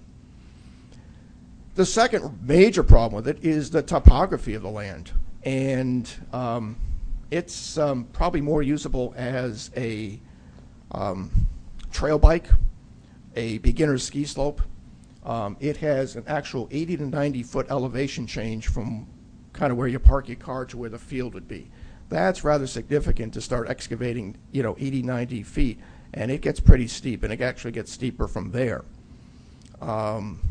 Plus, of course, it has no utilities, it has no electricity for any lighting fields, it has no water for any irrigation, and all that stuff that's, I don't lightly dismiss, it's all important. But the topography of that is quite significant. It's an okay piece of land. It is harvested, so people out there know we do earn a few bucks every couple of years from foresting the trees that are on the property. There is a fairly excuse me, clear area that they do stack the trees, but there is just a significant cost involved with this piece of property to make it into an athletic field. There are, like I say, there are plenty of other uses for it. But a athletic field, I'm sorry, we just dismissed it. Now, existing school properties. I listed these for you. High school, obviously there's no spare space there. The upper elementary school kind of has a girls' field hockey at the moment, and of course there's nothing else left after that.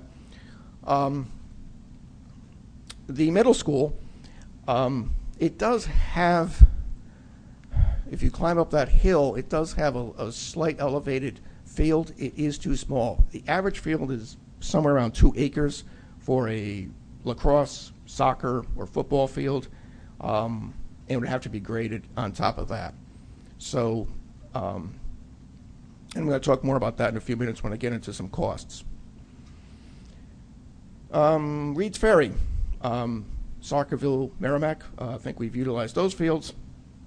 The Mastercall Elementary School basically has a baseball field on it currently, and it kind of parlays into the upper elementary school, so there's really nothing extra in those fields. However, in your packet, we did design the possibility of a field behind Thornton's Ferry, in between the school and Continental Boulevard. And I drew a little field for you just to show you what could be done. The Timmons property, as I mentioned before, had an 80 to 90 foot drop in some cases over a little bit of land. This has maybe 10 feet here and there. It's certainly doable. And a little illustration I gave you, as crude as it is, does show a field does fit in there. It's not right on top of Continental Boulevard. Obviously, you don't want that. But there is enough field there. There is enough land there. And I did put some pictures in just to show you the topography is not very heavily wooded. It's light to medium brush fairly level. There's a couple dirt hills here and there that can be easily excavated. I put the dimensions of a girls' lacrosse field because pretty much that's the largest field you're going to build. Believe it or not, it's larger than the boys' lacrosse field. Certainly could fit a soccer field. You've got some leeway in the size of those, even a football field on top of that. So I don't think this has ever really been brought up as actually something that could be feasible. You know, again, we're just looking at this as a preliminary review, what we have, what works, what doesn't work. If you want, at your convenience to investigate a little bit further, we certainly would. But that's a doable field. And like I say, I don't think that's been looked at all that much. Conservation-wise, it certainly fits the bill. Elevation problems are okay. One of the things you said is rough estimates. I wanted to go back to the the middle school. There was extensive ledge and rock, from what I understand, when that was built some back 2004. And one of the guidebooks we used was a committee report some 7 years ago, Merrimack Athletic Fields. And in that particular report, the softball field that is used up there now was put in as a cost of $222,000. That, from what I'm told by other members of the committee, had extensive blasting, bedrock, ledge. That's about as much as you're ever going to spend on a field because of that. Thorntons Ferry has no such problems in that regard as far as a horrible place to put a field. So you kind of put that, that's kind of a maximum. Yes, it is a 12-year-old number, 13-year-old number, but that's as close as we got to any actual cost of what some of these fields have cost, because many times they're just put into the cost of the building. So that's, I think, what I wrote down, and it's a very quick explanation, but I think we covered all the bases. And like I say, just a quick overview. Some things are just absolutely cannot be used. Most of the schools at this point are pretty much either have the fields that they've used or they're landlocked and can't accommodate any fields. But we did find one field that is a possibility at Thorntons Ferry. If you nixed the soccer lacrosse field, yes, you could put a softball field into the, I don't know what you want to call it, left corner. It would also fit that, but not both. So I guess I'll take questions. Yeah, I'll let Andy go first as the liaison, and then I'll throw it over to Michael. I just wanted to add a little bit more color to what Rich said, because we have been talking about this at Planning and Building for a while. First of all, the Timmons property is, you know, we talked, that's the thing on South Wabusick Lake Road. It is a fair amount of property. It actually touches one end, South Wabusick, and you go all the way to the other. It connects to off of Dracoach, which is near where I live, off of Woodward Road. So it goes quite a ways across, but it's very oddly shaped and it's very steep. So you're right. I mean, it's an interesting piece of property the school owns for something else, I think, maybe trails or something, but not for athletic fields. But the key thing about when Rich talks about the Thorntons Ferry field is, first of all, the school district owns a piece of land that goes behind Thorntons Ferry, cuts across Continental, and then turns into like the small end of a pie shape on the other side of Continental, directly across from Thorntons Ferry. That section that Rich talked about very first is what the voters authorized the school to donate to the town should we want to put a fire station in. So the fire station, should it ever go in, would be right across from where Thorntons Ferry is, sort of as the crow flies. Now the fields Rich is talking about in that more flat area between Continental and the school, the interesting part and the good thing is egress to that field could come from Thorntons Ferry School itself. So you can utilize existing parking, you could add on to it if you want, but there's no access from Continental that you would need to do to go to that field. So when you talk about adding a field, it's probably the easiest you're going to do in terms of existing parking, existing locations, and things like that. So I think that's a great idea. I didn't even think of it, didn't mention the parking, but it's already there. Right. I mean, it's zero cost. You get it maybe a little bit bigger if you wanted to, but in general, it's already there and stuff. So, but that's were the two main things, and the other ones just didn't really make sense in terms of existing school property to put a field. So, okay. Michael? Thank you. I'm actually on the Parks and Rec, and we're actually just created a subcommittee to actually look at fields for town, too. I think it would probably be a good opportunity to probably work together in regards to that, because I think that there's an opportunity for town fields to also be used as school fields. Some of the things that I was thinking of as I was looking at the Timmins property, one, there is a possibility that you could correct the issue of coming onto Babusick Lake Road if you possibly do a land swap with one of the owners to actually give them more of a buffer to possibly the fields, because they have a sliver of land that goes along to that road that actually connects a little bit higher. So there's a possibility there.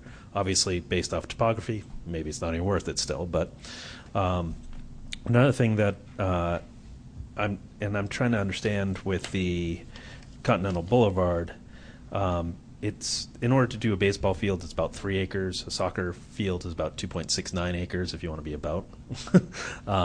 So the question, I think, is when it says 13 acres, does that include this school, or is that 13 acres available for fields in general? The 13 acres on Continental is all-inclusive. That includes the school. Okay. I'm just wondering, because obviously it makes more sense why there would only be one field showing. One of the things that I did bring up during the talk in regards to possibilities of looking at or coming to a school district, but since we're talking about it, I'll just bring it right now. Reed's Ferry, there is a possibility of another soccer field there. It would be a multi-purpose where you take the 2 baseball fields that are actually uneven and you level off the fields so that when you're not using them for baseball, you could actually make them into a soccer field. So if you actually come down Reed's Ferry, you have a baseball field, it drops a couple feet, and then another baseball field. If you actually level that whole area, you can actually have one soccer field that's actually available to you there too. So that's a possibility. My only concern there is you do have a difference in grass and dirt at that point. But I mean, these are young kids. It's not, professional. It would become definitely even practice and stuff like that. It becomes another field that you guys can use. So I'll buy that. Could I ask a question? Absolutely, Mr. Matt. Thompson? Please do. You're referring to Lyons Road on the way down on the left-hand side going to Reed's? Yeah, so if you're going down the main road to the school, yeah. If you look on... Those fields on Lyons Road are basically, we have an agreement with the town of Merrimack, so anything we have to do to those fields needs to be approved and gone through them for approval. Yeah, I'm just bringing it up because it's discussions that we're kind of having. It's nothing we can do on our own at this point. Right, but it's coming from Parks and Rec as we're trying to review how to get more fields in general. So just a couple of things that I wanted to add there. So, but no, I appreciate this information. Obviously, it's something that I think. And then the other question would be is it possible to take that 40 acres that we have and exchange it for another property within town that someone else might have, so that maybe they want to build houses and I'm not sure how much land there is in town, but that might be something else as another option too. I can always, I see joint meetings in our future, so that could be something that comes up. Fields Need sounds like a very good collaborative discussion topic, and I think between our Parks and Rec liaisons that, I did for a few years as well, that there's always that common ground that we always have to explore together. So, Cinda. And I just have another point, which is really around, where our needs are as a district, and where the proximity is to those needs. So, for example, I always think of the high school as having a shortage of space, and what we might need that's in close proximity to the high school. And so there's just kind of those kind of thoughts or things that I'm thinking of. Yep. And I actually did have a question. And did you, when you put the template of where a field would go in the Thorntons Ferry space, is that currently where the nature trails are that our wellness committees use?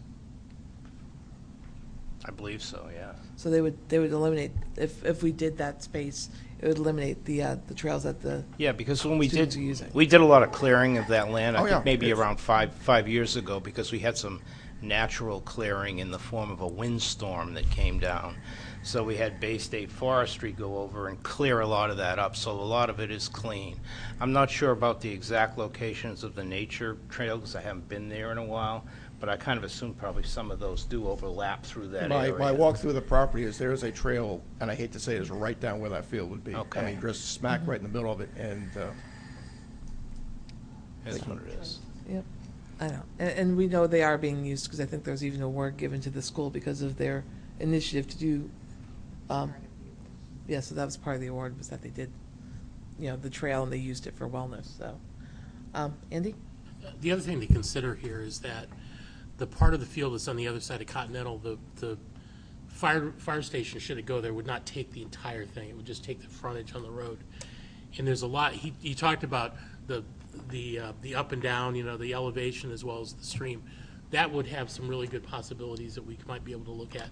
We could also talk to Fidelity about a land swap or egress or access to that land. I mean, it is on the other side, but it is something we probably need as a district to look at. Could we utilize it? Because I think it's got a lot of good opportunities for nature trails and things. Probably not too different than the way that Greater Woods and behind the middle school is in terms of the nature of it. So just something to keep in mind. Yeah, the firehouse would use, like you said, curbside. The field would not use it. If you put a field in there, you'd have parking and then that field, and that's where you start getting into that pond and the streams and stuff. So people say, well, if I put a firehouse there, why can't you put a field? Well, the field is actually bigger than the firehouse would be in a north-south projection, I suppose. Excuse me. Matt, did you have your hand up? Yeah, I just wanted to talk to Mr. Hendricks here for 1 second. When you looked at the middle school property, you went up the area where I call it, I don't know what it's called now, but it's the Woods Road, the big gravel area. And off on top of that, where you've got the softball, soccer field, and then you have all the riprap on that hill. That's all the ledge that was broken up by the hydraulic jackhammers on the big bulldozers and whatnot that was used on the side. But once you get up in that area, it does kind of flatten out a little bit, because when we were doing a design, one of the questions was, would this site support a second school? So we had hired Meridian this long time ago, and Bill Davidson, maybe you recall the name, who had taken an overlay of Thornton's Ferry or Reeds and just plopped it down. Yep. in that area. You remember that? Yep. Okay. And so I think maybe there is, but I don't know how tough the digging. I know it's kind of, there's a lot of boulders there. There's a lot of undulations in the I mean, topography. they just felt on that one, I'll call it a mesa, because it's kind of what it is. It's flat, but then it's got, sharp drop-offs.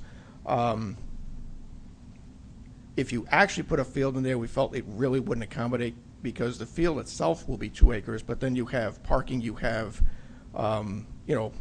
place to stand on the side of it. It really is. Plus, it's I don't know how compact it is, in the sense that it just kind of is like gravel there. I don't know if you start putting a few extra cars and actually start using it, because people kind of, walk across it now. But I mean, talking about it, putting a field, we just felt it wasn't big enough. Yeah, and you're right about the parking and the location and the availability. I mean, up on the kind of the grassy knoll where we dumped all the turf there. Well, I mean, if there you put could be parking, but there's a long walk to get to anything that would be somewhat representative where you could place a field. It's not convenient. I mean, if you put another school up there, you'd kill the existing soccer field stuff. I mean, that would be Right. the ideal place for it.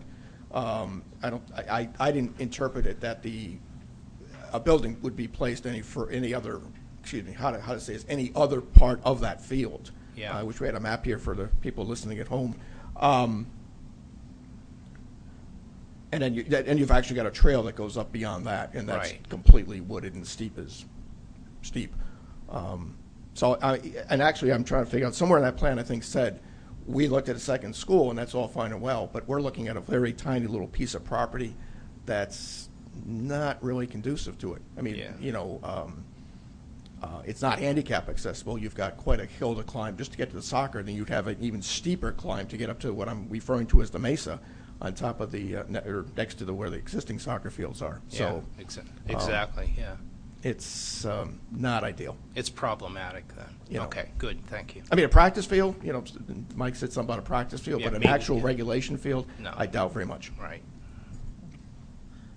So are there any other questions from the board regarding field assessment within district properties? Michael? Okay. So you're saying, just to hear what you just said, maybe I missed this, but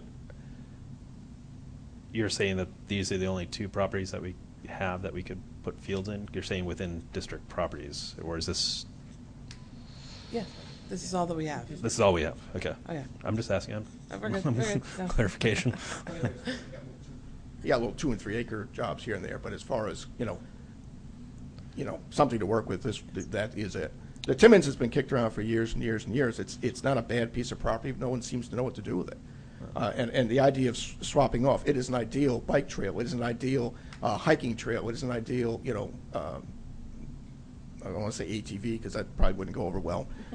So there's some stuff to do with it, but Yeah, a level playing field, no. It starts off steep, and then it just gets even steeper as you head towards Gray Coach. You could actually use it as a ski slope. So I guess I would probably have to say that if we're looking at these properties as possibly the only properties for land, I think that for me, maybe a next step would be to engage the town a lot more, considering the town is also at loss of, or a deficit of fields of 20 plus, which was actually over 10 years ago. So I think that probably is the next step. My recommendation to the board would be to, now go to see how we can work together with the town to actually find areas for the fields. So. And I definitely see that being something a joint meeting would address. To that end, I know that we've always had partnerships with local corporations, and I know they've changed hands over the years, so we don't have the same access to corporate properties as we have in the past years. And I've even heard, through people in town that there are teams that play and practice outside of the borders of Merrimack because that's where there are available fields. So I believe it might be our girls soccer team, if I have it right. But don't quote me on it because, I got that kind of secondhand. So, but we are definitely looking at being in that shortage. Michael?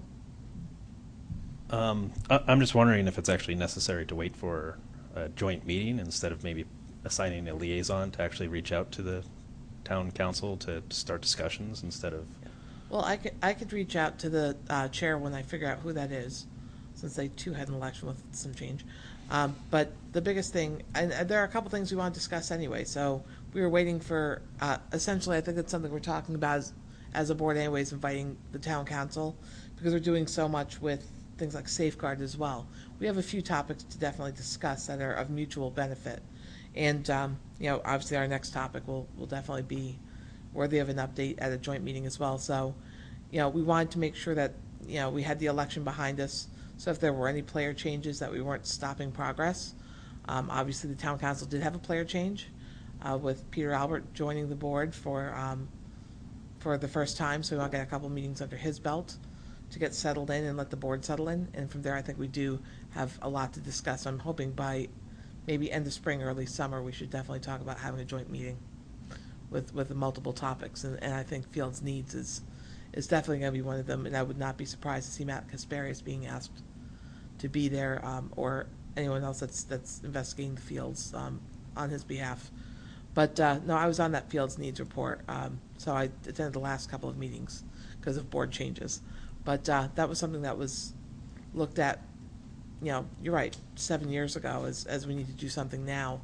And I think at that time, the conclusion of that report was that the best thing to do is if we have the properties identified, that we would bond to try to get as many fields built up front as possible.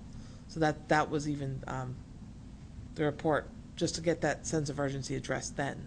So time has come and time has gone, and there's not been, I think, a move on that type of level. Michael? Yeah, and I think that the reason that I'm pushing a little bit is obviously I'm on the subcommittee for the field, so I just look at that report from years ago and look and say, if we keep on waiting for a meeting to happen, then we're going to be waiting for the field even further down. So that's where I'm coming from, is that that's why I'm pushing a little bit more than probably. So. And there's going to be budgeting involved as well. So as much as we want to do it, that we have to wait for the voters to vote on money to let that happen. So unfortunately, it's not what I would call a quick fix. But hopefully, I think we have a very cooperative and collaborative two bodies, and we'll see what we can do. So, and that will definitely be a top of mind conversation. So are there any other questions on Rich's report on behalf of the Planning and Building Committee? Seeing none, we thank you for your time. Oh, Hope thank you very much. A good time at the marathon today. And you'll like the next topic, Rich, if you want to stick around for a minute. And that's item number 8, which is the approval of letter of disposition regarding O'Gara tennis courts from the school board to the town council. In your packets, you had a letter. There was one revision made on the suggestion of Vice Chair Andy Schneider, and you have the revised draft at your place tonight. So I'm just going to quick read it. It is to Nancy Harrington, Chair. Assuming she stays the chair, but right now she is, so we're going with that for now. So it says, Dear Nancy, at our meeting on April 3rd, 2017, the Merrimack School Board voted unanimously to not renew our agreement with the town of Merrimack to manage recreational facilities on our property on O'Gara Drive. With this vote, we are requesting that the town of Merrimack return all the property to us as level ground, in parentheses, no remnants of former usage, by the expiration date of the current agreement, which falls on June 30th, 2018. The areas in question include the tennis courts, in parentheses, including fences and lights, basketball court, skate park, and ice rink areas. Since the tennis courts are no longer operational, we appreciate and encourage this area be addressed as soon as possible. We would be satisfied with the property being returned as level ground and do not need the ground to be grass seeded, as we will better keep options for future use open if we did not have to uproot new grass. We thank you for the many years of partnership regarding this site and look forward to working with you in the future on projects of mutual benefit. Sincerely, me, because I assumed it, at that point, as I wrote it, it was me as chair of the Merrimack School Board. Are there any questions or revisions other than the fact the word board is missing in the first sentence? Andy? As I was reading through this, in the last section where you talk about and do not need the ground to be grass seeded, as we will better keep options, maybe it's a bit, not rolling right. It says, as it will keep options open for future use if we didn't have to uproot new grass or something. I'm not the right person because I'm not good at grammar, but. And you know what? I looked at that twice too and said, you know what? I could probably see a wordsmithing on that. So as long as we keep the intent, but clean up the wording, yes. You're content with the content? Yes. Content with the content. Cinda? I'm content with the content, but I would like to just say that it would be my hope that if there is not something that's going up there, that let's say we want a SAU office or something at some point, that ground doesn't just stay like a sand pile for a very long period of time. So my preference would be that there's some grass seed and stuff laid down, but if we're going to turn around and use it right away, then that doesn't make sense. But I would say that there's a certain limit of time, I think, that I feel comfortable just leaving that, just as exposed weed field or whatever it ends up being. Okay. Michael? I think based off of seeing practices and stuff like that are actually at the softball field that's near the road, I think you'll actually see that it might be useful to actually turn that into parking to allow for the field that's nearby to actually utilize it versus being able to park along the road that's actually going to school. So that might be a good option if we get to that point. So I think that's just throw it out there. Cinda? I mean, I don't think that it sounds like the town doesn't have any further obligations other than to return it to us in that manner. But I would just put some food for thought out there that as we get closer to that time frame, we'll want to think about what we want that area to be and how we want it to look for the community. Right. Andy? And I contend that's on our shoulders, not on the town's. Agreed. So I just want to be clear that we're not going to, like, in the 11th hour say, oh, by the way, we want half paved and half seeded. This is for us to decide, not for the town. No, I agree. I think for the purpose of this letter, I approve the content, but I just wanted to put that out there that we have a responsibility, I think, as a board to transition that and figure out what that's going to look like. Yep. And I would just close by saying that next April we'll have a better idea of the vision of this lot based on what we as a board do with our ballot. So that will give 2 months, so April and then through June 30th, to prepare for whatever our logical next steps.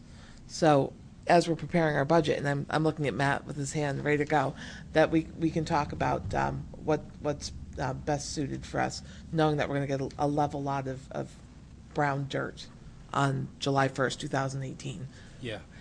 Matt? The only suggestion, it's in here anyway, and this is the spirit of it. We're just looking for a leveled gravel surface. And I don't think the word gravel is in there. Sand. It's whatever's there, right? Well, gravel implies some rock in there, so you can have parking and whatnot if people want to park on it. So it's a graveled surface. So, but that's not what they're today. So you, based on what I expect from this letter is, when they get done, there'll be whatever the dirt is that's left there. If you're expecting a layer of gravel to be put down, we need to say that. But I didn't read that. Well, from the this. level surface, I assume that in order to level everything out, they would have to place some gravel there to level it out. If you prefer, Maybe I'm splitting hairs here, but I'm not sure you are, because if it's a level lot, dirt can do that. So, yeah. Michael? Yeah, I think that, I believe, and I'll let anybody with a little more history, but it's the thought process is to return it the way they received it, as closely as possible, obviously, with things. So I think that if the board wants to turn it into a parking lot or something like that, then we would have to address that by the additional gravel or something like that. So, but I think that just returning it based off of how it was when they took it over as close as possible is what I think we're looking for. Is that? Okay. Sounds good.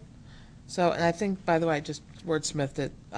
We will better keep the school district's options for future use open if we did not have to uproot new grass. So I just think it was missing those 3 words. I think we're good. Excellent. Smithing is done. I think we need it at this point. Cinda? I'd like to make a motion that we send this letter to the Merrimack Town Council, as we've discussed today, with the minor modification that Shannon just mentioned. Okay. Is there a second?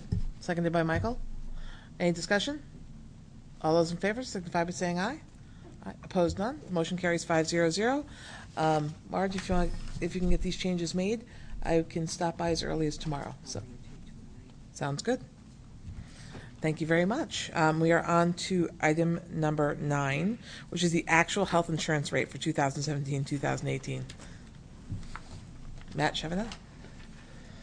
I've contemplated whether or not to keep my poker face on, but I'm not going to do that. As I've been told, I'm not very good at a poker face. So the GMR, guaranteed maximum rate that we had to create the budget was 9%. The actual rate that we're going to be in effect for next year just came in a week or so ago, and that came in at 3.7%. So that is excellent news. So we're below 4%. We'll find out what the real impact is going to be on the budget once we get the new mix of people and decide who is assigned to what plan or how they choose to spend. But you're talking easily $100,000 plus savings in the budget because of this, easily. So it's $100,000 if, as things stand now, and we're going to be rolling out more cost-effective plans as, on top of that. Yeah. So this is very exciting. Very good news. So, are there any questions or comments from the board? Andy? So yeah, this is really good news. When is the open enrollment when these new plans are going to be laid out in front of the teachers? It's in May. Yeah. Okay. And of course, it's in May. Then they have a certain period of time to go over the selections and whatnot and everything. Right. So a request that I have is that it doesn't have to be presented to the board, but made available sort of so that we can see what the different options are that are going to be put in front of the teachers, so we can get an idea of what the new landscape looks like for the different health options. It'd be good for us to see that. And I think it'd even be good for the community to see it as well. So, excellent. Well, that's great news, Matt. It's been a fun night. I think Thornton's Ferry kicked it off. I can't say it's all you, but this is good stuff. So, any other questions or comments from the board?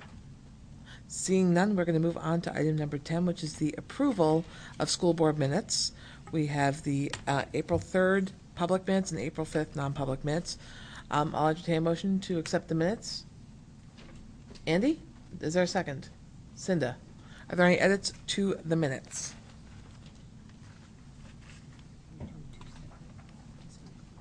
That's right. I'm sorry, I have to do them separately. So can we just amend your motion to say April 3rd? Andy? Sure. Okay, and then second? So any amendments to the April 3rd minutes? Seeing none, we'll put April 3rd to a vote. All those in favor signify by saying aye.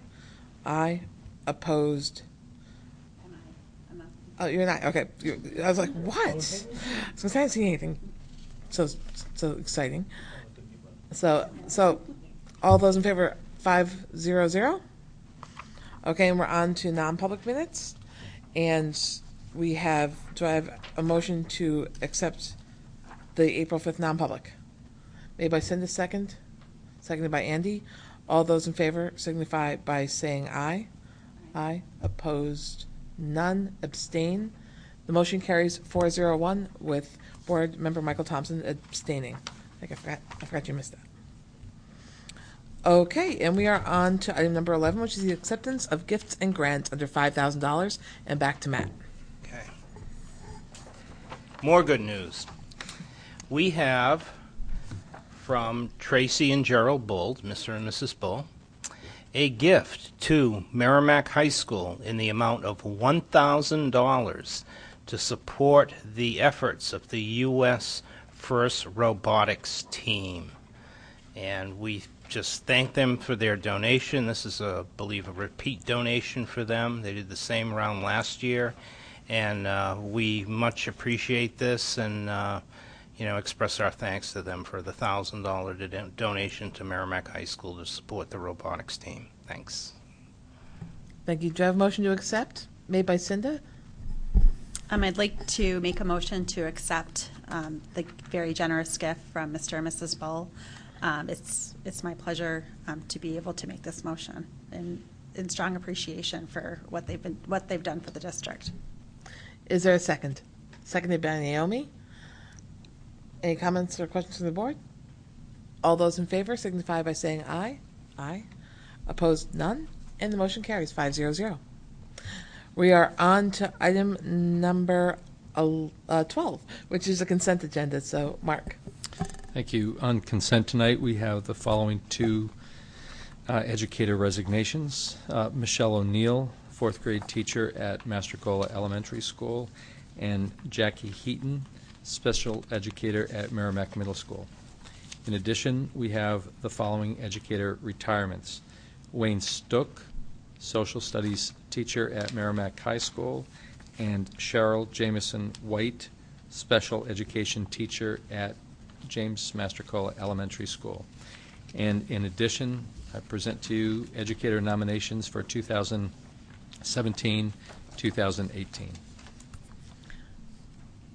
Do I have a motion to accept the consent agenda?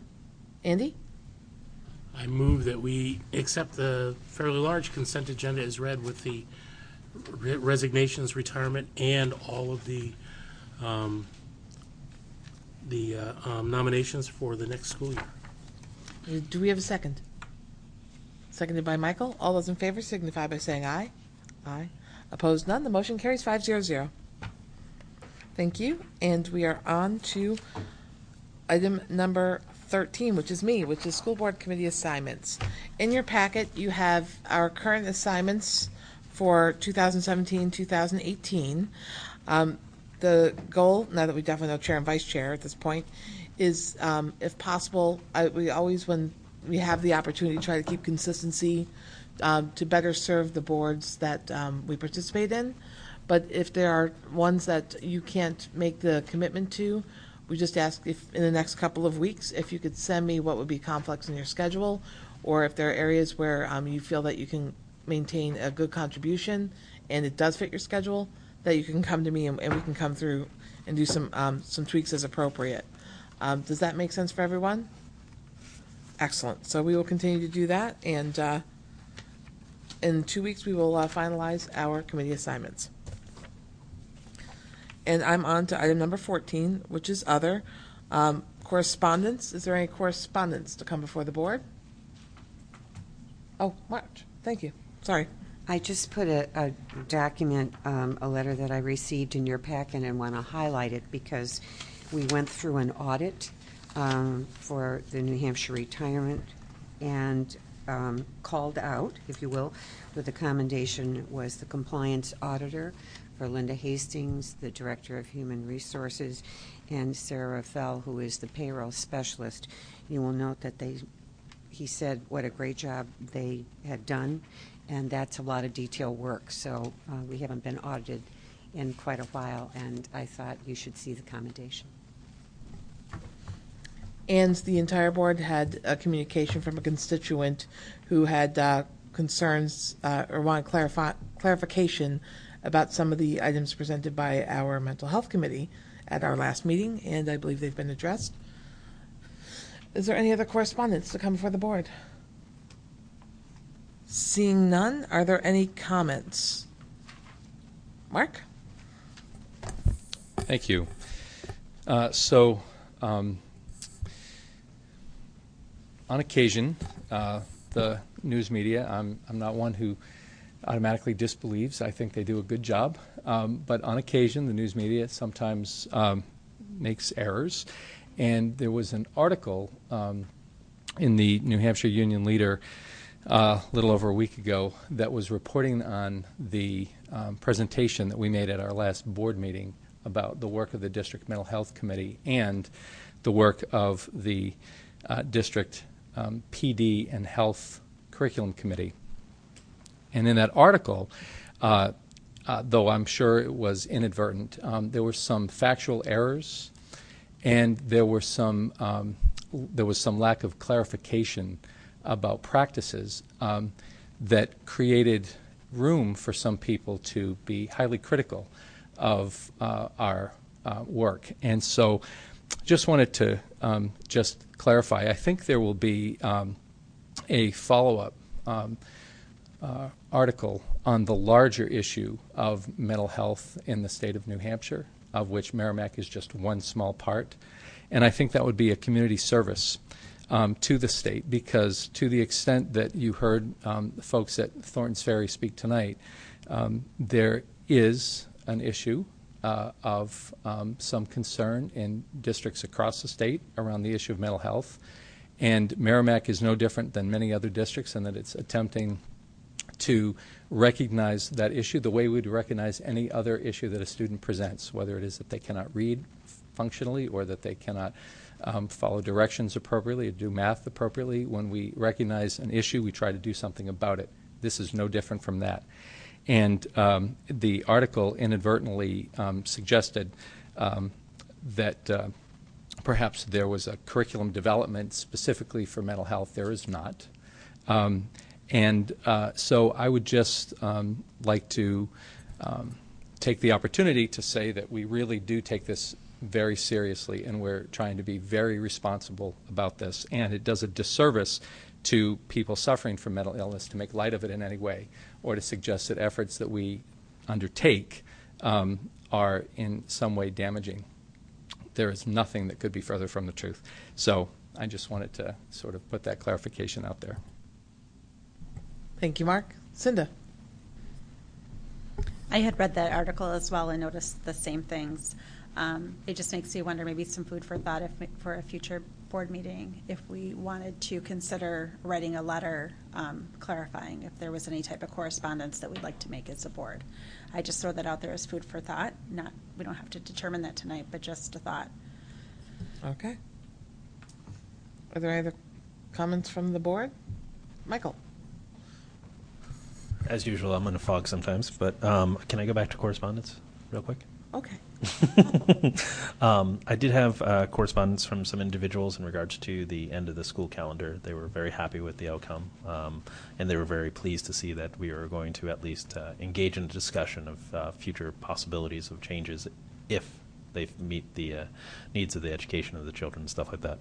Additionally, someone did raise the water issue again, asking if the board was going to address what they thought was the necessary level for the children, and also asked us to continue to monitor the water as the spring rains start to come. So those are the two things. I also did just want to put out there that I did have a correspondence from all the children that did the interviews for the Enterprise City. Very touching, very heartwarming, and have read them multiple times just to make my day even better. So, thank you. Any other correspondence or comments? We'll cycle them both through. Seeing none, we will retire item number 14. And on to item 15, is there any new business to come before the board?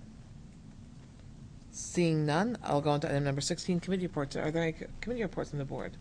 Andy DeMichael? So the District Wellness Committee was supposed to meet this week, but they postponed it. Hopefully we'll have a new date soon for that. We heard from Rich Hendricks last week. We had a Planning and Building Committee meeting. The other thing that we didn't talk, that Rich didn't cover, is that we gave a little bit of an update on the discussion of the SAU SPED building and what the planning board had requested, that what the town planning board had requested the planning building committee for the school district put forward as one of the options for not only the building but also what it would cost to add on to the high school. That different option that came up in our planning board discussion. So that we also shared that information with them. So that was done last week. And then finally last week there was also a Ceresc Board of Directors meeting. A lot of discussion, a lot of key things happening around real estate and charter of the program. There is an important meeting happening on May 1st where I think some final decisions and some more shareable information will be brought forward. So after the first board meeting after May the 1st, I hopefully will be able to share some more. Actually, it happens the same day, so it's the board of directors and then the school board afterwards. So I may have more to share then. Thank you, Michael. And Cinda after that. I had two committee meetings last week that I attended. One was the Professional Development Committee. Although there's not any major issues or items that were on the agenda, I do want to just thank all the teachers for the continued time that they spend beyond the school day to continue their education. Sometimes we do not think of the hundreds of hours that these teachers actually go above and beyond in regards to the school day. So I just wanted to thank them for that continued education in themselves to help the children. Then the other one was the Communication Committee, which Cinda also, no, you weren't there. No, okay, Cinda's on. But anyways, back up. I will say that I was very pleased with the progress that the committee is making. We did look at a technology that actually could address many communication needs for the district, from the children, from the parents, to the ongoing communication from the school districts and individual schools. Also, I feel that they're coming together with a lot of a uniform base level of communication across the schools. So I was very happy with the progress that the committee was making. Thank you. And Cinda. I had I had a Merrimack Safeguard meeting last week. There were a few items that we discussed, a lot of philosophical discussion about the leadership of the group. One of the chairperson, Debbie Wolfline, can no longer participate after July 1st, so there was some talk about a restructuring of the leadership, as well as a strong need for some community involvement, additional community involvement and resources. So anyone that's out there listening that would like to get involved in the community safeguard efforts around making positive choices in the community, the help would be greatly appreciated. Also, we talked about some potential fundraising options, and again, to further discuss really the leadership and the direction of the committee and mission, so to speak, as we go forward. Dr. McLaughlin, do you have anything else to add based on that? You were there as well. No, I think you summarized it very well, and I echo your invitation to folks in the community to help be part of a productive, positive way to address issues that really are of concern to folks, as expressed in many different venues, and this is a really positive, proactive way to be part of a solution. So I join you in welcoming people to be part of it. Great, thank you. And Zev, did you have a hand up? Okay. Hi. So I shook it up. So with no other committee reports, I will entertain public comments on agenda items, which puts pressure on one person in the room. And if you did want to speak to, please just come to the mic, state your name and address. We are closing public comments. We'll take a moment to sign the manifest, and I'll entertain a motion to adjourn. Made by Michael. Do I have a second? Seconded by Andy. All those in favor signify by saying aye. Aye. And we are adjourned. Thank you and good night.